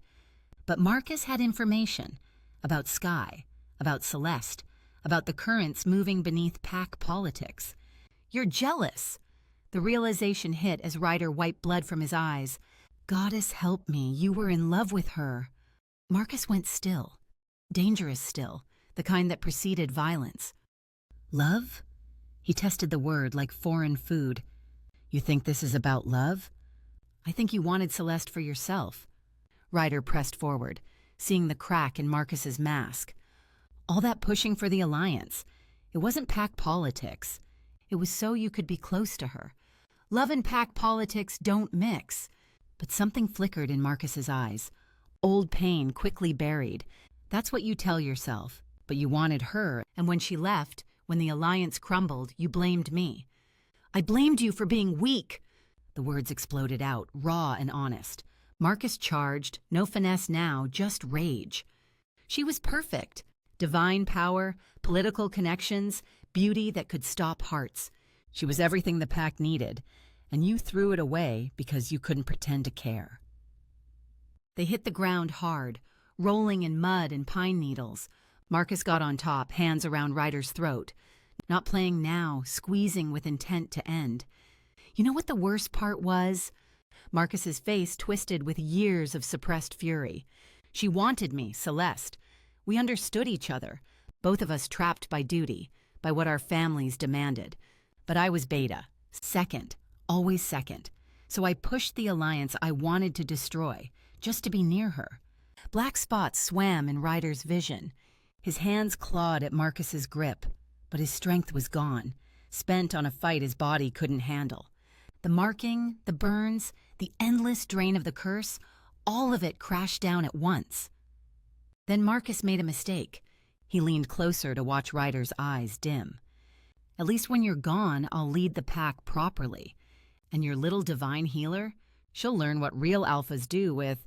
Ryder's knee found its target with desperate precision. Marcus howled, grip loosening just enough. They rolled again, Ryder ending up on top through sheer momentum rather than strength. You loved her. He pressed his forearm across Marcus's throat, returning the favor. Admit it. Yes! The word tore from Marcus like pulled teeth. I loved her, worshipped her, would have given her anything, been anything she needed. But she had to play the perfect divine princess, had to go through with the arranged marriage to the Alpha's son even though she felt nothing for you. Then why did she curse me? The question he'd never asked aloud finally given voice. Marcus's laugh was broken glass. You still don't know? Still haven't figured out what you took from her? What are you talking about? Everything comes in pairs, cousin. Sun and moon, light and shadow. Marcus's eyes gleamed with vicious satisfaction. Mates. The word hit like a physical blow. No. Yes. Celeste and I were mates. True mates. The kind that recognize each other across rooms, across realms. His smile was all teeth and pain. But she was divine royalty and I was a beta wolf. So when the alliance was proposed, when our families decided the Alpha's son needed a divine bride, she never said. Ryder's grip loosened, horror replacing rage. Never even hinted, of course not. She had duty, responsibility, just like you. Marcus shoved him off, both of them struggling to their feet. So she went through with it, stood beside you, played the perfect bride-to-be while her actual mate watched from the shadows. Then why curse me? Why not just leave? Because... Marcus stopped, his head tilted, nostrils flaring. Elena! She emerged from the trees like smoke given form. Marcus's mate, no, not mate, never mate, just the woman he'd claimed because he couldn't have the one he wanted. Her face was serene, beautiful, empty of everything but purpose. Enough, Marcus. Her voice carried the weight of years pretending. You've said too much. Elena, I know what you were doing. She moved closer, each step deliberate. What you've been doing for years, pining for her, using me as a substitute, claiming me because I looked like her, if you squinted in the dark. That's not... Don't lie. Something shifted in her expression, pain breaking through porcelain perfection. I've watched you whisper her name in your sleep, kept your secrets, played the devoted mate while you loved a ghost. Elena, Marcus's voice changed, command bleeding through. Go back to the house. No. The word hung between them like a blade. Then she moved, fast, faster than human or wolf should move. Her hands swept up, claws extended. When had she shifted those? Aimed for Marcus's throat, not to wound, to kill. Marcus caught her wrist with casual efficiency. The crack of breaking bone echoed through the clearing. You forget yourself. His voice was winter ice. I am your alpha. You're not my... He twisted. Her arm snapped at the elbow, white bone punching through skin. Elena's scream cut off as his other hand found her throat. I claimed you. Each word deliberate as his fingers tightened. You bear my mark. You are mine to use, mine to discard, mine to break. Marcus! Ryder started forward, but his legs wouldn't hold. Too much damage, too much spent. This is what alphas do. Marcus's eyes never left Elena's face as he squeezed. We take, We own. We end threats to our authority. Elena clawed at his grip with her good hand, drawing bloody furrows down his arms. He didn't flinch, didn't pause, just watched with detached interest as light faded from her eyes. Please. The word bubbled through blood. I loved. I know. Almost gentle now. That was your mistake. The crack of her neck breaking was impossibly loud in the forest quiet. Marcus let her body drop, stepped over it like discarded trash. Blood painted his hands, his arms, spattered across his ruined suit. He looked at it with mild annoyance. Third outfit today, this is becoming expensive. He pulled out a handkerchief, cleaned his hands with methodical precision. You see, cousin? This is why love has no place in pack politics. It makes you weak, makes you hesitate. Ryder stared at Elena's corpse, at the woman who died for the crime of loving someone who couldn't love her back, just like she challenged my authority. Marcus continued conversationally. The penalty for that is death. Any alpha would do the same, should do the same. If you can't stomach necessity, you shouldn't lead. You killed your mate. I killed a threat, Marcus corrected. She was never my mate, just a claiming of convenience, a poor substitute for what I really wanted. His smile turned wistful. Celeste understood that power requires sacrifice. Is that why she cursed me? Some twisted sacrifice for power? You still don't understand, Marcus laughed, the sound eerily normal coming from a man standing over his mate's corpse. Celeste didn't curse you because she hated you. She cursed you because she loved me, and watching me watch you claim what should have been mine, it broke something in her. He turned to leave, paused at the tree line. For what it's worth, I didn't take your healer. I have no idea where she's run off to, but you might want to find her before someone else does. Divine blood draws interesting attention in these woods. Marcus. Ryder forced the words through a throat tight with horror and exhaustion. What happened to Celeste? After she left? The smile that curved Marcus's lips was sharp enough to cut. Celeste is more than she seemed, cousin. Divine princess? That was just the mask. What she became after. He shrugged. Let's just say the curse on you was practice, child's play. What she's capable of now would make your nightmares weep. He melted into the forest, leaving Ryder alone with cooling corpse and bitter truths. Elena stared at nothing, neck bent at an impossible angle. Another casualty of pack politics. Another woman destroyed by men who couldn't love them right. Ryder's legs finally gave out. He hit his knees in the blood-soaked earth, body shaking with more than exhaustion. Celeste and Marcus, mates. The alliance that had torn them apart, sent one into exile and twisted the other into this. No wonder the curse felt personal. It was. Through the bond, he felt Sky's presence moving further away, still searching for something, still unaware that the answer she sought lay cooling in the dirt. Love denied became poison, and poison spread until everyone choked on it. He needed to find her, warn her, protect her from truths that killed as surely as any curse. But first, he had to remember how to stand. Chapter 7. The scent hit Sky first. Roses and ash, divine magic gone sour like fruit, rotting from the inside out. She'd been tracking it for an hour through the deep forest, following traces no mortal could sense. Old magic, twisted magic, the kind that left scars on reality itself. Every step took her further from Ryder, their bond stretching thin as spider silk. The cottage materialized between one heartbeat and the next. Not appeared. It had always been there, just hidden beneath layers of concealment that tasted of secrets and bitter endings.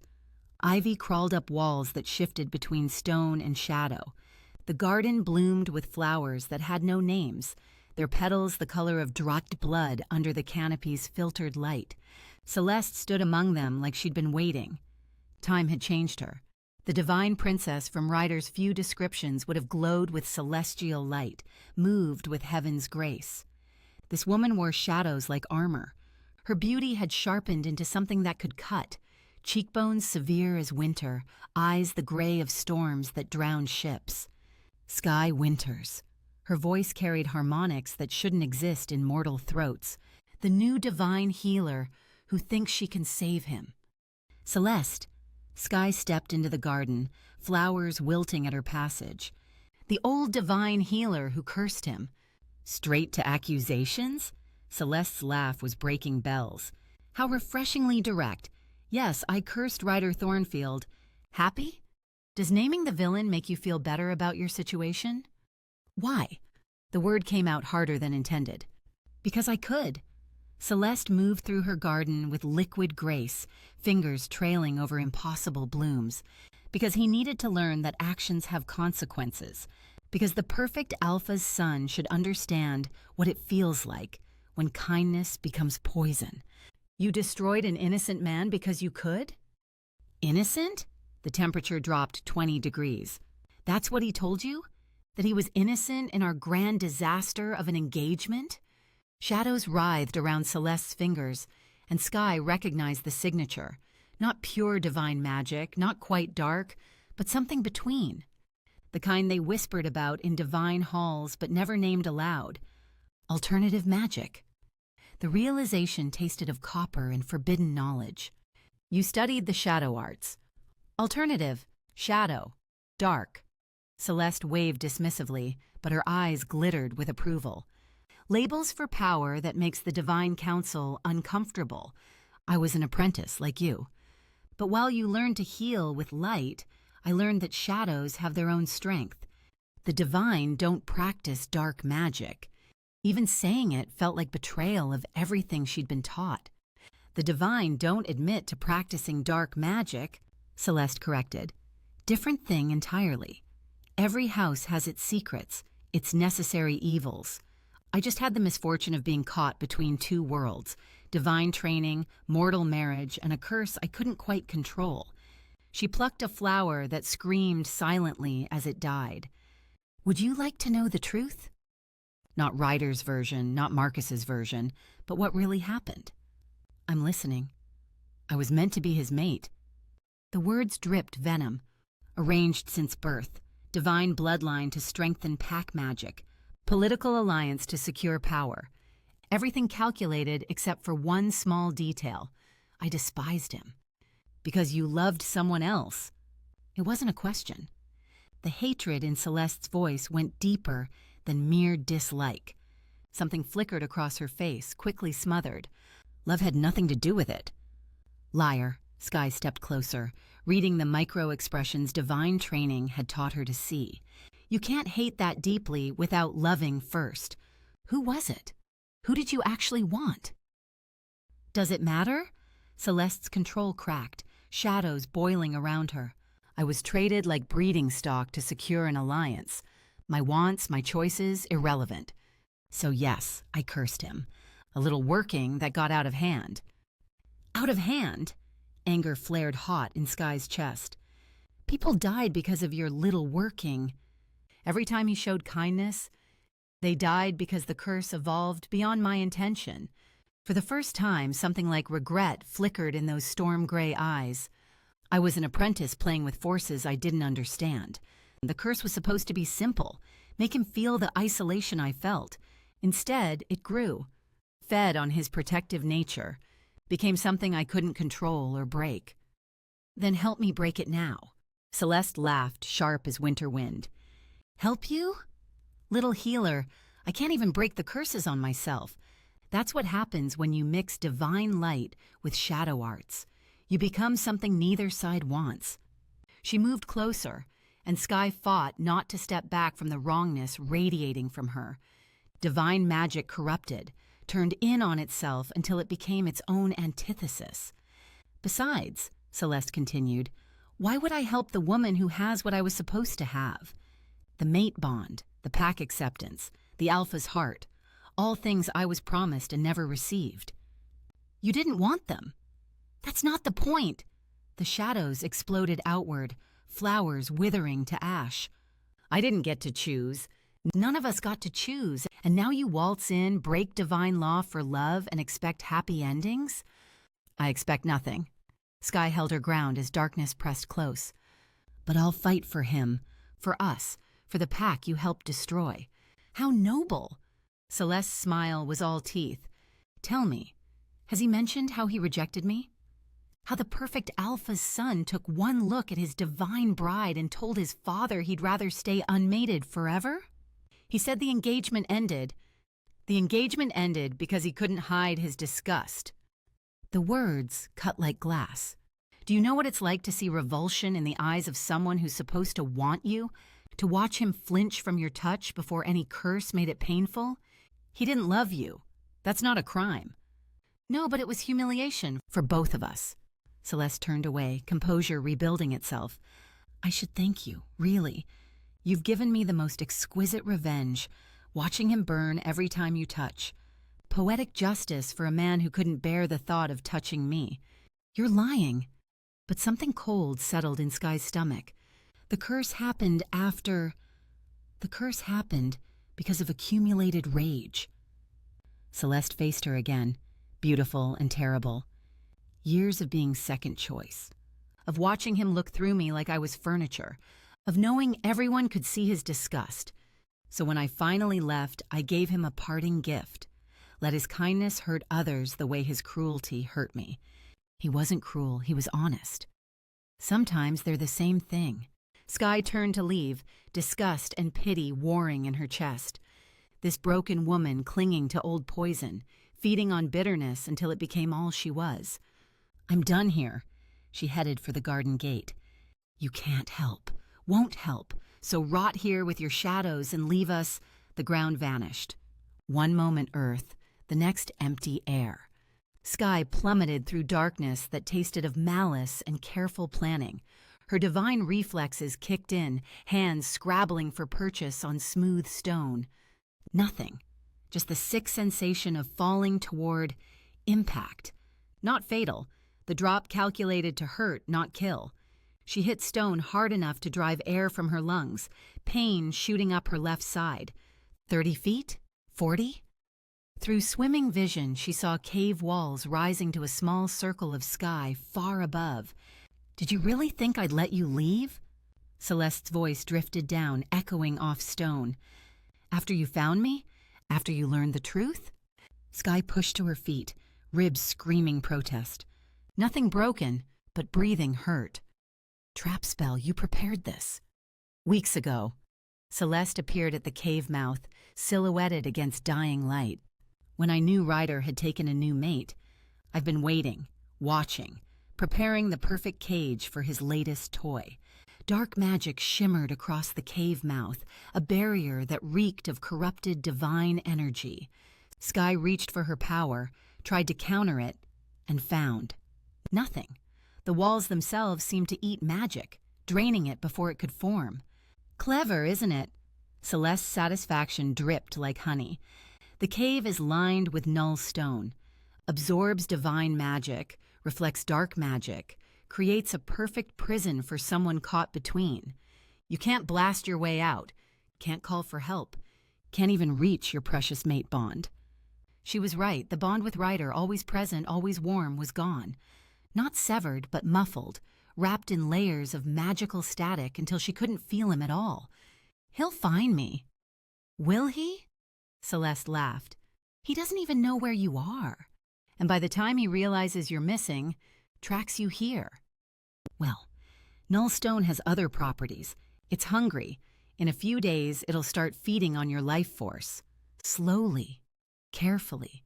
You'll last weeks before it finally drains you dry. Why? The word ripped from Sky's throat. What does killing me accomplish? Everything. Celeste's voice dropped to a whisper that carried perfectly in the stone chamber.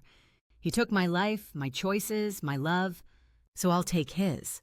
Let him feel what it's like to lose everything to forces beyond his control. You loved Marcus.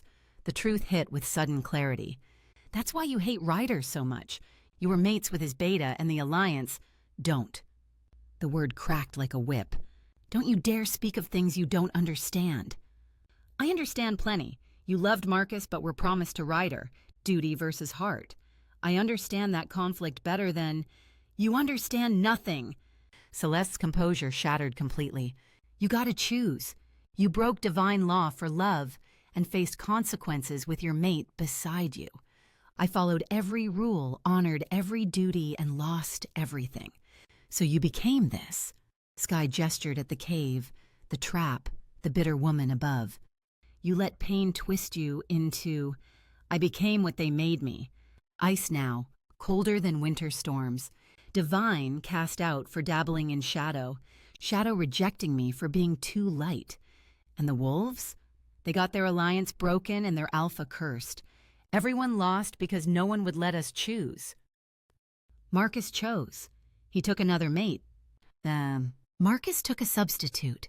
Contempt dripped from every word. Poor Elena. Did she ever realize she was just a placeholder? A warm body to fill the space I left? You could have fought for him, could have refused, and destroyed both packs in the process? Started a war between Divine and Wolf? Celeste shook her head. I was young, foolish. I thought sacrifice meant something, that if I gave up my happiness, at least the greater good would benefit. Instead, you cursed everyone. Instead, I gave them what they deserved.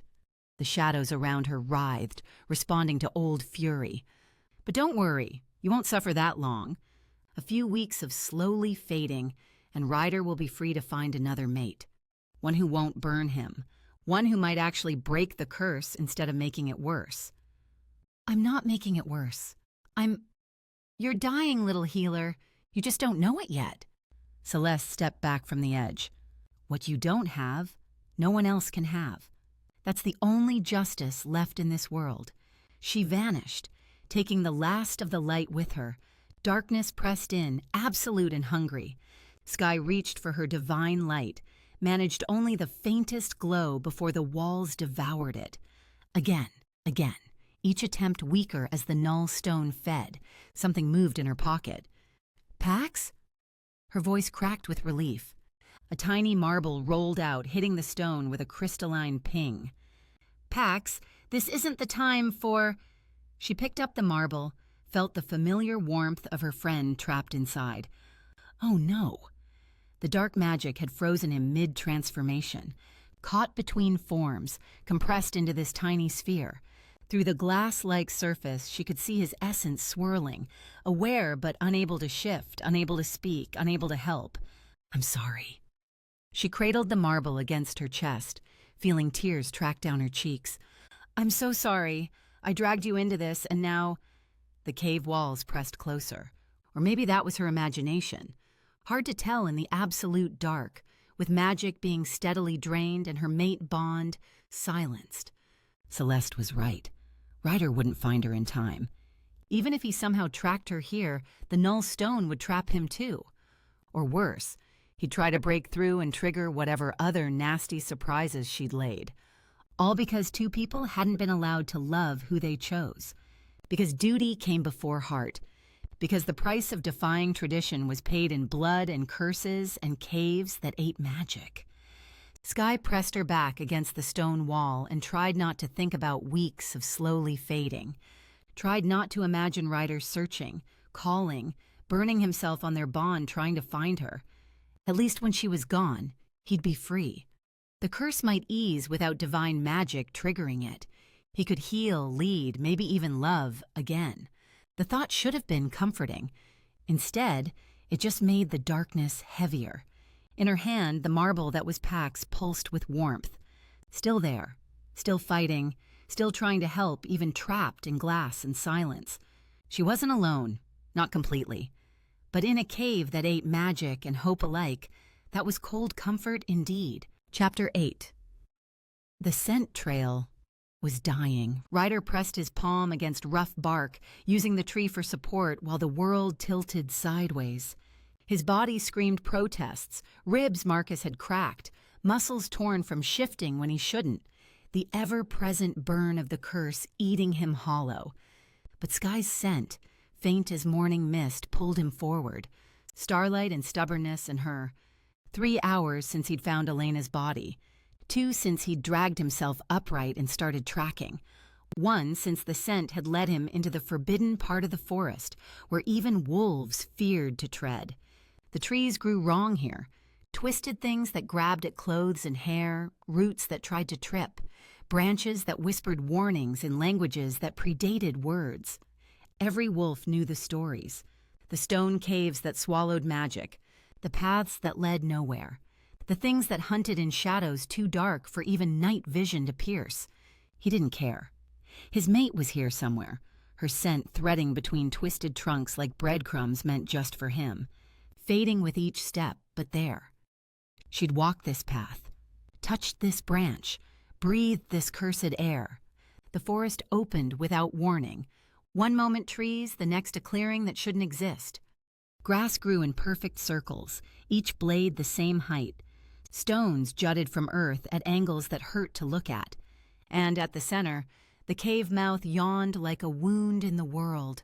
Ryder approached on legs that trembled with more than exhaustion. The air tasted wrong here. Copper and ash and something else. Something that made his wolf whine and try to retreat deeper inside where it was safe. Dark magic, the kind that corrupted everything it touched. But beneath it, so faint he almost missed it, sky.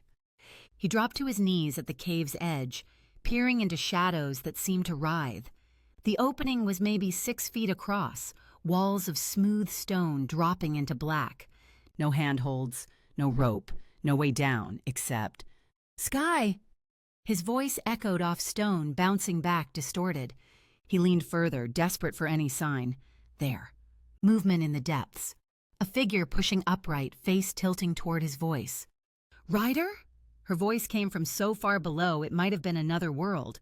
"Ryder, no, get back, it's a trap." But he could see her now, a pale smudge against dark stone. Alive. Whole. Waving her arms in what looked like warning, but all he could process was the relief that nearly buckled him. His mate. Trapped, but breathing. "Are you hurt?" He had to shout to be heard across the distance. 40 feet? 50? The cave walls were smooth as glass, offering nothing to climb. "I'm fine, but you need to leave. The cave, it eats magic. Null stone everywhere." Leave? She thought he'd leave her down there? "Hold on!" He pushed back from the edge, mind racing. Can't climb down. Can't shift. Even if his body could handle it, wolves couldn't fly. Need rope, equipment, something. The cliff. 20 yards north, the ground dropped away in a proper cliff face. Not smooth like the cave walls, but natural stone. Cracked. Weathered. Climbable. If it connected to her cave system below. Ryder ran, each step jarring injuries that hadn't healed. The cliff edge crumbled under his boots, sending pebbles cascading into the void. He dropped to his stomach, scanning the rock face. There, a ledge system that curved back toward where Sky's cave should be. Dangerous, probably stupid, but possible. He swung his legs over the edge. "I wouldn't do that if I were you." The voice slithered through the clearing like oil over water. Ryder's hands tightened on stone as Celeste materialized from shadows that shouldn't have been deep enough to hide anyone. She'd changed since he'd last seen her. The divine princess who'd fled their engagement would have glowed with celestial beauty. This woman wore darkness like a second skin. Her smile held edges sharp enough to flay. Celeste. The name tasted of old mistakes and new understanding. "Marcus told me about you two. About what you were to each other." Something flickered in her storm-gray eyes. "Did he now? How thorough of him.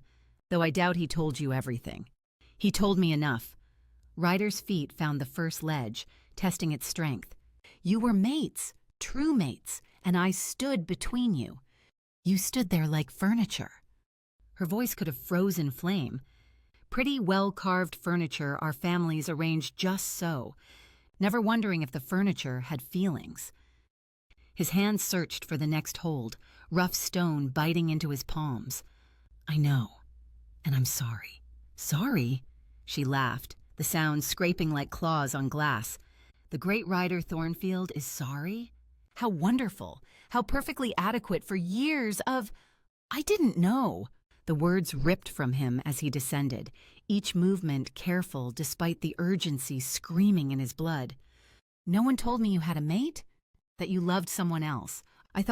You thought I was as empty as you?" She moved to the cliff's edge, peering down at his progress with detached interest. Just another political arrangement going through the motions. It never occurred to you I might have wanted something else. Someone else. 10 feet down, his left hand slipped on loose stone, shoulder wrenching as he caught himself. You're right, I was blind, selfish, too wrapped up in not wanting the arrangement to see you didn't either. Oh, I wanted it. Her smile turned vicious. I wanted it destroyed, burned to ash, along with everyone who thought they could trade me like property. So you cursed me. I cursed you. She said it like a benediction. Every time you showed kindness, someone would pay. Every gentle gesture would bring pain, let you feel what it was like when good intentions became poison. Ryder's foot found another ledge. 20 feet down, the rock face curved back toward where Sky waited. His ribs screamed with each breath, vision edging black, but he kept moving. I forgive you. The words hung in the air like struck bells. Celeste went absolutely still. What? I forgive you. He paused in his descent, meeting her eyes across the distance. For the curse, for the pain, for all of it. You were trapped, same as me, forced into something neither of us wanted. The curse, it came from pain. I understand that now. You understand nothing. But her voice cracked on the last word. I understand plenty. His hands found a solid grip, letting him rest for a moment. I understand what it's like to love someone you can't have, to burn every time they're near, to watch politics and tradition tear apart what should be simple. He thought of Sky below, of 18 inches of space and skin that burned at her touch. The pack loves its politics. Alpha bloodlines, divine alliances, strategic matings. He resumed his descent, words coming between gasps. But hearts don't care about politics. They want what they want. And forcing them into shapes they don't fit, it breaks things, breaks people. Pretty words. But Celeste had moved back from the edge, shadows writhing around her like agitated snakes. They don't change what was done. No, but maybe they change what happens next. The ledge widened here, letting him move faster, almost there, almost to where the cave opened onto this cliff face. Marcus loves you, still, after everything. Marcus has another mate. Had. He killed her an hour ago for challenging him, for not being you. The words tasted bitter, but truth usually did. We're all broken by this, Celeste. The curses we carry, the ones we cast. Maybe it's time to stop. Silence stretched between them, taut as wire. Ryder reached the cave mouth, a different opening than the one Sky had fallen through. This one horizontal, accessible. He could see her now, pressed against the far wall, eyes wide with hope and terror. You truly forgive me? Celeste's voice came small, younger, the voice of the woman she'd been before bitterness carved her hollow. I do. Even though the curse killed innocence, even though it's killing you slowly. Even then. He swung into the cave, boots hitting stone that felt wrong, that seemed to pull at his strength. We were all victims of the same system, the same expectations. Hating each other just lets the system win. A sob echoed off stone. When he looked up, Celeste stood at the original cave mouth, tears tracking silver down her cheeks. You stupid, noble fool. Her hands moved in patterns that hurt to follow. You're supposed to hate me. It's easier when you hate me. Easy never fixed anything. She laughed, wet and broken. No, it didn't. The shadows around her shifted, twisted, then suddenly dispersed like smoke in wind. Ryder gasped as something inside him loosened, a knot he'd carried so long he'd forgotten it wasn't part of him. The curse. She'd withdrawn it. Just like that, years of pain dissolving between one breath and the next. It's done. Celeste stepped back from the edge, already fading into the twisted trees. The curse is broken. May you find better happiness than we did. She vanished, taking the shadows with her. Ryder! Sky crashed into him, and for the first time in days, her touch didn't burn. Her arms wrapped around him, solid and real and perfectly warm. You absolute idiot. You wonderful, reckless idiot. He buried his face in her hair, breathing in starlight and stubbornness and home. "You're one to talk. What were you thinking?" Confronting her alone. "I was thinking," she pulled back, eyes blazing. "Actually, I wasn't thinking. I was too angry about the curse, and oh." Something rolled from her pocket, hitting the cave floor with a crystalline ping, a marble that pulsed with familiar energy. "Pax!" She scooped up the marble, cradling it carefully. The null stone trapped him when the marble cracked. Light poured out, shaped itself into wings and scales and grumbling dragon no bigger than Ryder's fist. "Finally!" Pax shook himself, scales rattling with indignation. "Do you have any idea how claustrophobic it is being a marble? Everything's curved. And the null stone, ugh." He spat a tiny flame. "I can taste dark magic. Disgusting. Can you get us out of here?" Sky held him up to the cave mouth, high above. "Fly us up?" Pax's wings stretched, flapped once, twice, and nothing happened. "Oh, come on!" He tried again, managing to hover for all of 3 seconds before dropping back to Sky's palm. "The dark magic's interfering. I can feel my abilities, but they're minimized." "How minimized?" Ryder studied their prison with new urgency. The null stone's wrongness pressed against his senses, growing stronger now that the curse wasn't drowning out everything else. "I can manage simple forms, basic objects, small animals." Pax shifted rapidly, teacup, pencil, mouse, back to dragon. "But nothing complex, nothing big enough to carry you." Ryder examined the cave walls, mind racing. Smooth here, but there. Tree roots penetrating from above, thick as his wrist. If they could reach them. "Pax, can you become a bird? Something with sharp claws?" "A bird? After everything I've been, you want a basic bird?" But he shifted, becoming a crow with glossy black feathers. "Now what? See that root cluster?" Ryder pointed to where multiple roots tangled together 30 feet up. "If you could fray one, make it weak enough to break under weight, but strong enough to hold initially—" "Oh!" Sky caught on immediately. "We grab it, our weight snaps it free, and we swing to—" She scanned the cave walls. "That ledge, then climb from there." "Brilliant!" Pax launched himself upward, tiny claws already working at the designated route. "Though I should mention, my bird forms aren't exactly designed for precision work, so this might—" The ground shuddered. Not above them, below. The cave floor rippled like water. Stone suddenly elastic. "What?" Sky grabbed Ryder's arm as another tremor hit, stronger this time. Cracks spiderwebbed across the floor.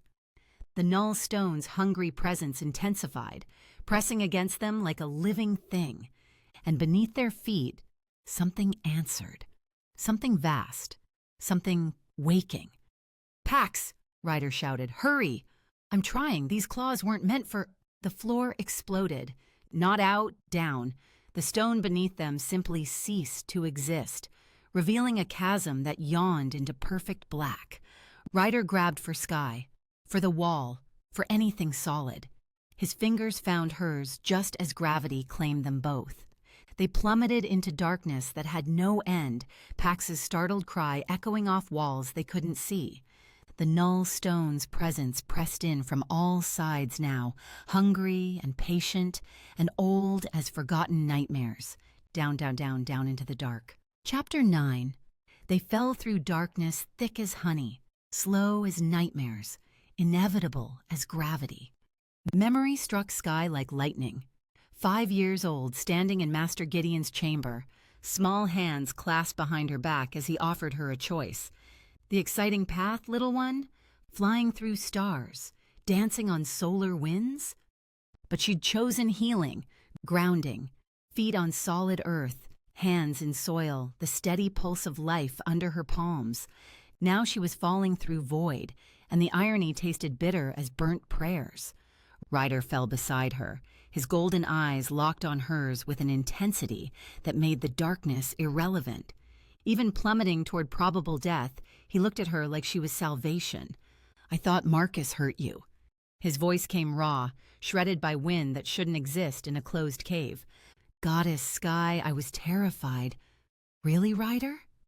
Despite everything, laughter bubbled up. We're about to become very unattractive puddles, and you're worried about Marcus? He winced, the expression barely visible in the dark. Depends what's underneath. Could be water, could be really soft moss, could be razor-sharp rocks, my optimistic wolf. I was going to say pillows, but sure, let's go with the pessimistic option. Since when have you become a pessimist? They were so close now, falling in parallel, the space between them crackling with everything unsaid, his pine and thunder scent wrapped around her, familiar as her own heartbeat. I'm sorry, Ryder. For? Not taking the flying lessons. The words tumbled out, absurd and true. Master Gideon offered I could have had wings, could have saved us. But no, I wanted to be grounded, connected to earth and sky. Just her name, but the way he said it made her chest tight. I don't want you to die because of me. I'm a wolf shifter. His hand twitched toward her, stopped. Always that careful distance, even falling toward death. I can heal from almost anything. If the fall doesn't kill me outright, but you're divine, that should... Not so divine anymore, Ryder. My abilities have been diminishing since you chose me. Guilt roughened his voice. Since you picked mortality over eternity, that's my fault. Oh, for the love of sage. No point in blame games when we're about to splatter. The love of sage? Yes, that's my favorite mortal herb now. If I have a chance to practice more. You're right. Something shifted in his expression. Decision crystallizing. If we're gonna die, fuck it all. I want to hold you, Sky. Want you in my arms when we hit whatever's down there. If we die now, we die as mates. True mates. Let the pain come. Let me burn. I don't care anymore. Agreed.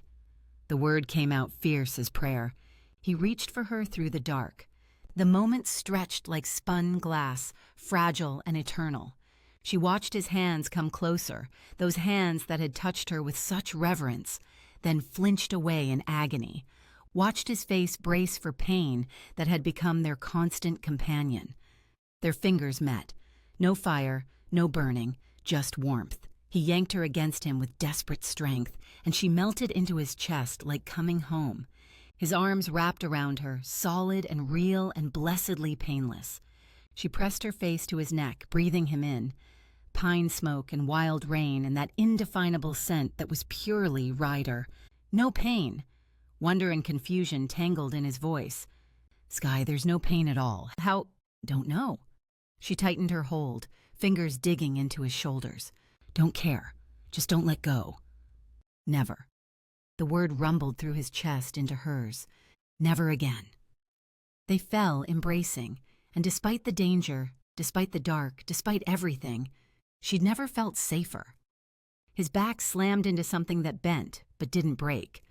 The impact drove a grunt from him that she felt more than heard. A branch.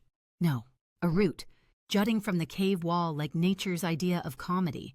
They swung wild, her added weight making the root groan protests. Oh, goddess! Laughter bubbled up, edged with hysteria. We're not dead. Yet. His arms tightened, and she felt him test the root's strength with subtle shifts. Though since we're discussing mortality, I should probably mention you're not burning me. I noticed. She pulled back enough to see his face, what little light filtered from above, catching the angles she'd memorized, but hadn't been able to touch. Her palm found his cheek, and he leaned into it like a man dying of thirst finding water. Ryder, I'm actually touching you. His smile bloomed, crooked and beautiful. Bit inconvenient discovering this while dangling over an abyss, but I'll take it. We can touch. The reality of it hit like a physical blow. Then, because her brain apparently had no filter when facing death, do you think our children will have your eyes or mine? The root creaked ominously. You want to discuss genetics now, Sky? Well, if we're about to die, I'd like to imagine them. Her fingers mapped his jaw, cataloging stubble and scars and warm, living skin. Your golden eyes would be devastating with my hair color, though your dark hair with my eyes could work too. Oh, what if they get your shoulders but my nose? There'll be trouble either way. He turned his face to kiss her palm, and the simple gesture made her heart stutter. Stubborn as their mother, reckless as their father. Probably shift at inappropriate times. Protective like you. Her thumb brushed his cheekbone, marveling at the simple pleasure of it. Healing hands like me, though hopefully without the cursed touch phase because that would make breastfeeding really awkward. The root snapped. Her shriek vanished into the dark as they plummeted again. Ryder twisted, trying to shield her from whatever waited below. His shoulder clipped stone, spinning them in a sick spiral that made her stomach lurch. She buried her face in his neck, arms locked around him. "I love you," she gasped against his skin, tasting salt and desperation. If these are our last words, know that. Divine law, curses, Marcus, all of it was worth it. You're worth everything. Sky? Her name broke in his throat. My moon, my stars, my impossible gift. I love incoming. Something massive slammed into them sideways. Talons wrapped around her waist, around Ryder's shoulders, jerking them to a halt that made her teeth clack. Pax? She twisted to see. How are you? What are you? Less questions, more appreciation. The bird, if it could be called that, beat wings that seemed to exist in too many dimensions at once. Each stroke lifted them higher, muscles straining. Do you have any idea how much this hurts? I'm stretching things that don't even exist. I thought you couldn't shift to large forms. Ryder had to shout over the wind from those impossible wings. I can't. This is completely impossible. Breaks at least 17 natural laws. Pax's voice came strained, each word punctuated by wing beats. But you were falling and she was crying and I just got angry, really, stupidly, magnificently angry. Turns out fury is excellent motivation for breaking reality. Light appeared above, real light, afternoon sun that made her eyes water. The cave mouth grew from distant promise to achievable goal. Almost there, Pax wheezed. Fair warning, the second we clear the Nullstone's influence, I'm going back to tiny. Someone better catch me because I'm about to pass out from sheer awesome. One more impossible wing beat. 2, then. They tumbled onto grass that smelled like heaven. Sky landed on Ryder, who grunted but immediately rolled to cushion her fall. Pax's massive form shimmered, twisted, and suddenly a very tiny, very exhausted dragon flopped onto her chest. Did you see that? His voice came out proportionally tiny, but vibrating with pride. I was huge. I was magnificent. I had muscles in places muscles shouldn't exist. He tried to flex wings now the size of flower petals. Oh, goddess, everything hurts. Is this what heroes feel like? Because it's terrible. 0 out of 10. Do not recommend. You saved us. She cradled him gently, tears tracking down her cheeks. You beautiful, impossible, wonderful creature. Naturally, I'm amazing. He yawned, showing rows of teeth like rice grains. Wake me when you've properly composed epic poems about my sacrifice, and maybe get me some of those little fish crackers, the cheese ones. Heroes deserve the good snacks. All the fish crackers in the world, Ryder promised, voice rough with emotion. He hadn't let go of her, and she could feel his heart hammering against her back. Pax, how did you...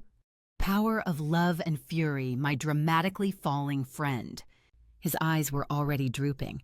Turns out I really, really don't like watching my people plummet to their doom. Who knew I had such depths? Besides me, obviously. I've always known I was extraordinary. Speaking of power, they turned as one. Celeste stood at the tree line, but something fundamental had changed. The bitter edges had softened, replaced by something that might have been sorrow. Real sorrow, not the performed kind. You survived. She stepped closer, hands carefully visible and empty. Of course you did. Love does make fools surprisingly resilient. Ryder pulled Sky tighter against him, but Celeste raised one hand in peace. I'm not here to fight, just to apologize. The words seemed to physically pain her, and to explain what I can. You withdrew the curse, Sky said carefully. still processing the miracle of Ryder's arms around her without agony. I withdrew my active hold. Celeste's smile twisted, rueful and tired. But curses like that, born from years of rage fed by pain, they don't simply vanish. They leave echoes, shadows, scars on reality itself. Meaning? Ryder's voice could have frozen flame. Meaning this reprieve is temporary. She wouldn't meet their eyes. Hours, maybe days if you're lucky. The curse will reassert itself. Different perhaps, weaker, but still there. Her shoulders dropped. I'm sorry, I don't know how to fully break what I made in such darkness. So we're back to not touching? The words tasted like ash in Sky's mouth. To have this miracle back only to lose it again. Most likely. Celeste turned to go, paused. For what it's worth, you were right. About forced bonds. About hearts wanting what they want. Her laugh was broken glass. Maybe if we'd all been braver. But courage is expensive, and we were young and poor in all the ways that mattered. She shook her head. Love well while you can. It's more than some of us got. She melted into the forest, taking the shadows with her. Well, that's properly depressing. Pax hadn't even opened his eyes. Just when we were having a moment. I perform impossible heroics, you two can finally cuddle. And she shows up with, oh, by the way, it's temporary. Worst timing ever. We should go. Sky's voice came out small. Make the most of whatever time. Indeed you should. This new voice didn't come from anywhere, it simply was. Carrying the weight of collapsed stars and the cold precision of mathematics given voice. Reality rippled, and Master Gideon stepped through the tear like walking through a door. His robes shifted with constellations that hurt to follow, each star a story that had ended badly. His smile was winter moonlight on a blade's edge. Temporary reprieves, shadows of curses, young love struggling against cosmic inconvenience. He circled them, and Sky felt Ryder's arms tighten protectively. How wonderfully mortal, how perfectly doomed. Master. She straightened but didn't release Ryder's hand. Couldn't, wouldn't. I didn't expect. Of course you didn't. You've been rather busy. Each word dripped disapproval. Breaking divine law, trading soul fragments like party favors, wrestling with amateur curses built by heartsick children. Really, Sky, your education was supposed to elevate you above such melodrama. We'll find a way, Ryder growled. Will you? Gideon's laugh was the sound of hope dying in vacuum. You think love conquers all? That determination rewrites universal constants? That curses bow to pure hearts and good intentions? He stopped directly before them, and this close, Sky could see he wasn't quite solid. Like reality itself couldn't quite hold him. How precious, how naive, how very, very mortal of you. We'll find a way, she repeated, chin lifted. Perhaps. The word slithered with possibility and poison. There are always ways, for those willing to pay. Divine guardian status, cosmic interventions, loopholes sewn into reality's fabric by bored gods. His eyes were holes in the universe, drinking light. I could offer you forever, little healer, but tell me. He leaned closer and frost spread from where he almost touched the ground. How much can you afford? The question hung between them like a guillotine. Sky's hand found Ryder's, fingers interlacing with desperate strength. However many hours they had, however brief this grace, she wasn't letting go. What's your price? Gideon's smile widened, showing too many teeth in too many dimensions. Some of them weren't even in the present. Now that, he purred, is the right question. Shall we discuss terms? I do so love negotiations where both parties know they have no choice. The afternoon dimmed despite cloudless sky. On Sky's chest, Pax opened one eye and immediately squeezed it shut. Oh, good, he muttered. The cosmic horror wants to make a deal. This always ends well. Wake me when we've sold our souls. Again. I want to at least be conscious for our doom. But Sky stepped forward, pulling Ryder with her. Whatever the price, whatever the terms, she'd face them. Together. for however long together lasted, even if it was only heartbeats. Epilogue. Dawn painted the rose suite in shades of gold and promise, and Sky had never been more aware of her own skin.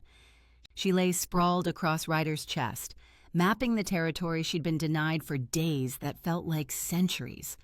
His heartbeat thrummed steady under her palm, alive, whole, hers. Every breath lifted her gently, a boat on calm seas after the storm. "You're thinking too loud." His voice rumbled through her, morning rough and perfect. His fingers traced lazy patterns on her spine, and she shivered at the simple pleasure of it. "I'm cataloging." She pressed a kiss to the scar over his ribs, a new one from Marcus. "This is new. And this." Another kiss to a bruise shaped like her desperate grip. "And you have a freckle here I never noticed. Because you're usually looking at my face like a normal person." But his hand tangled in her hair, holding her close, "Not conducting a geological survey of my torso. Your torso is very survey-worthy." She propped herself up to look at him properly, and her breath caught. Morning light turned his eyes to liquid gold, turned his skin to burnished bronze. He looked like every forbidden dream she'd had while they couldn't touch. "Have I mentioned how unfairly beautiful you are?" "Once or twice." His thumb brushed her cheek, wonder still coloring his expression. "Though you're one to talk. Do you know what you look like right now? Hair like starlight, skin glowing, actually glowing, Sky. You're literally luminous." She glanced down at herself. He was right. A soft golden radiance pulsed just under her skin, responding to his touch. "Oh, that's new. Everything about this is new."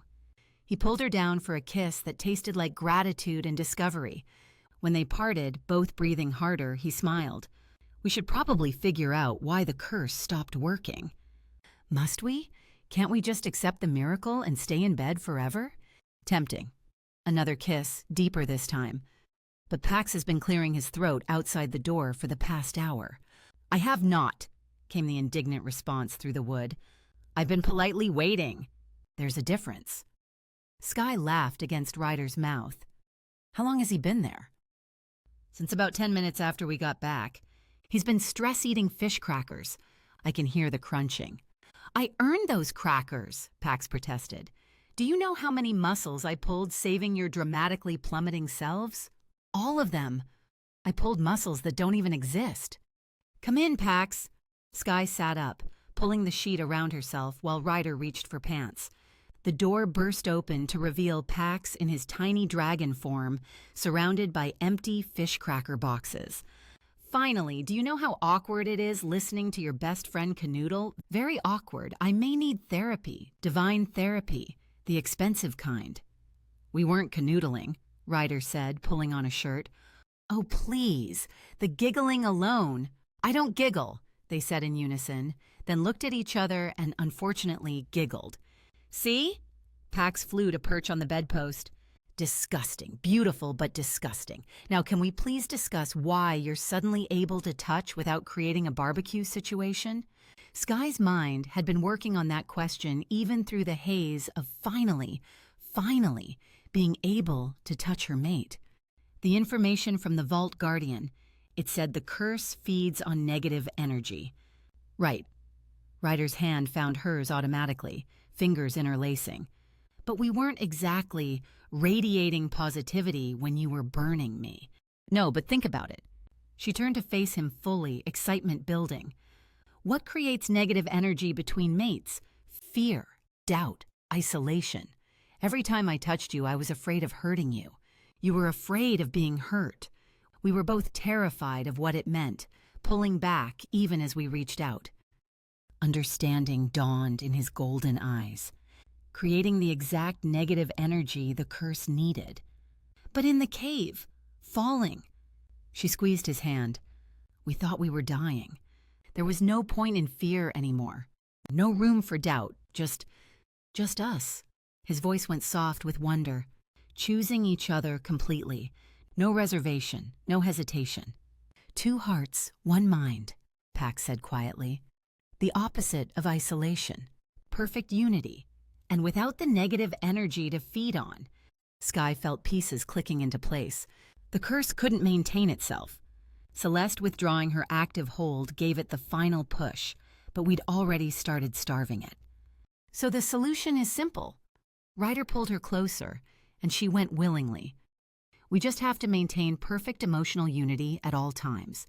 No fears, no doubts, no moments of insecurity or misunderstanding. Easy. The sarcasm was thick enough to cut, but Sky laughed.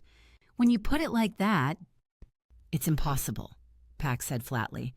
You're telling me the curse will reactivate the first time you have a spat about whose turn it is to take out the garbage. Not impossible. Sky felt the certainty settling in her bones. Just requiring work, consciousness. The curse feeds on the space between us so we don't give it space. Emotional honesty as a combat strategy. Ryder's smile turned wry. My father would be appalled. Real alphas don't do feelings. Good thing you're not your father. She kissed him, quick and sweet. Besides, we've got bigger problems than the curse now. The mood sobered instantly. The collector, Ryder said grimly. They'll be back, with authority this time. And Master Gideon's offer. Sky thought of those cold eyes, that smile with too many teeth. Guardian healers, whatever that means, it won't come cheap. Nothing divine ever does, Pax muttered. Trust me, I've seen the price lists. Your soul fragment was just the appetizer. They sat in silence for a moment, the weight of future battles pressing down. But then Ryder's hand tightened on hers, and she felt their bond pulse warm between them. Hey, he waited until she met his eyes. We'll figure it out. Together. Together. She leaned into him, letting his certainty bolster hers. No more noble sacrifices. No more pushing each other away for the greater good. Deal. He sealed it with a kiss that made Pax groan and cover his eyes. You're doing it again, the canoodling. This isn't canoodling, Sky informed him. This is strategic unity maintenance. Is that what we're calling it? Ryder's grin was pure wolf. Absolutely. Very important curse management technique. Requires frequent practice. Oh, for the love of... Pax flew toward the door. I'm going to breakfast. Bertha promised me pancakes. Pancakes won't emotionally scar me with their strategic unity maintenance. He paused at the threshold, looking back with an expression that was fond despite his protests. I'm glad you can touch again, even if it means I have to witness the nauseating results. Love you too, Pax, Sky called as he left. Pancakes. That's all I have to say. Pancakes and a raisin fish crackers. The door closed, leaving them in golden morning light with skin that didn't burn and hearts that beat in sync. How long do you think we have? Ryder asked quietly. Before Gideon comes for his answer? Before the collector returns? I don't know. She traced the line of his jaw, marveling that she could. Days, hours, but right now we have this. He caught her hand, pressed it to his heart. We have touch and truth and whatever time the universe grants us. Then let's not waste it. She kissed him deep and sure, and felt their bond sing between them. No negative energy here, no space for the curse to grab hold. Just love, temporarily victorious against impossible odds. Outside their window, Wolf Valley woke to a new day. Marcus plodded in whatever shadow he'd crawled to. The divine realm prepared its judgments. Master Gideon waited with offers wrapped in prices. But inside the Rose Suite, two souls who'd learned the cost of distance chose closeness instead, chose each other, again and again, with every breath and heartbeat and touch that didn't burn. The curse might return. The collector would definitely return. The price for their happiness would come due, but not today. Today, they had each other, skin to skin and soul to soul,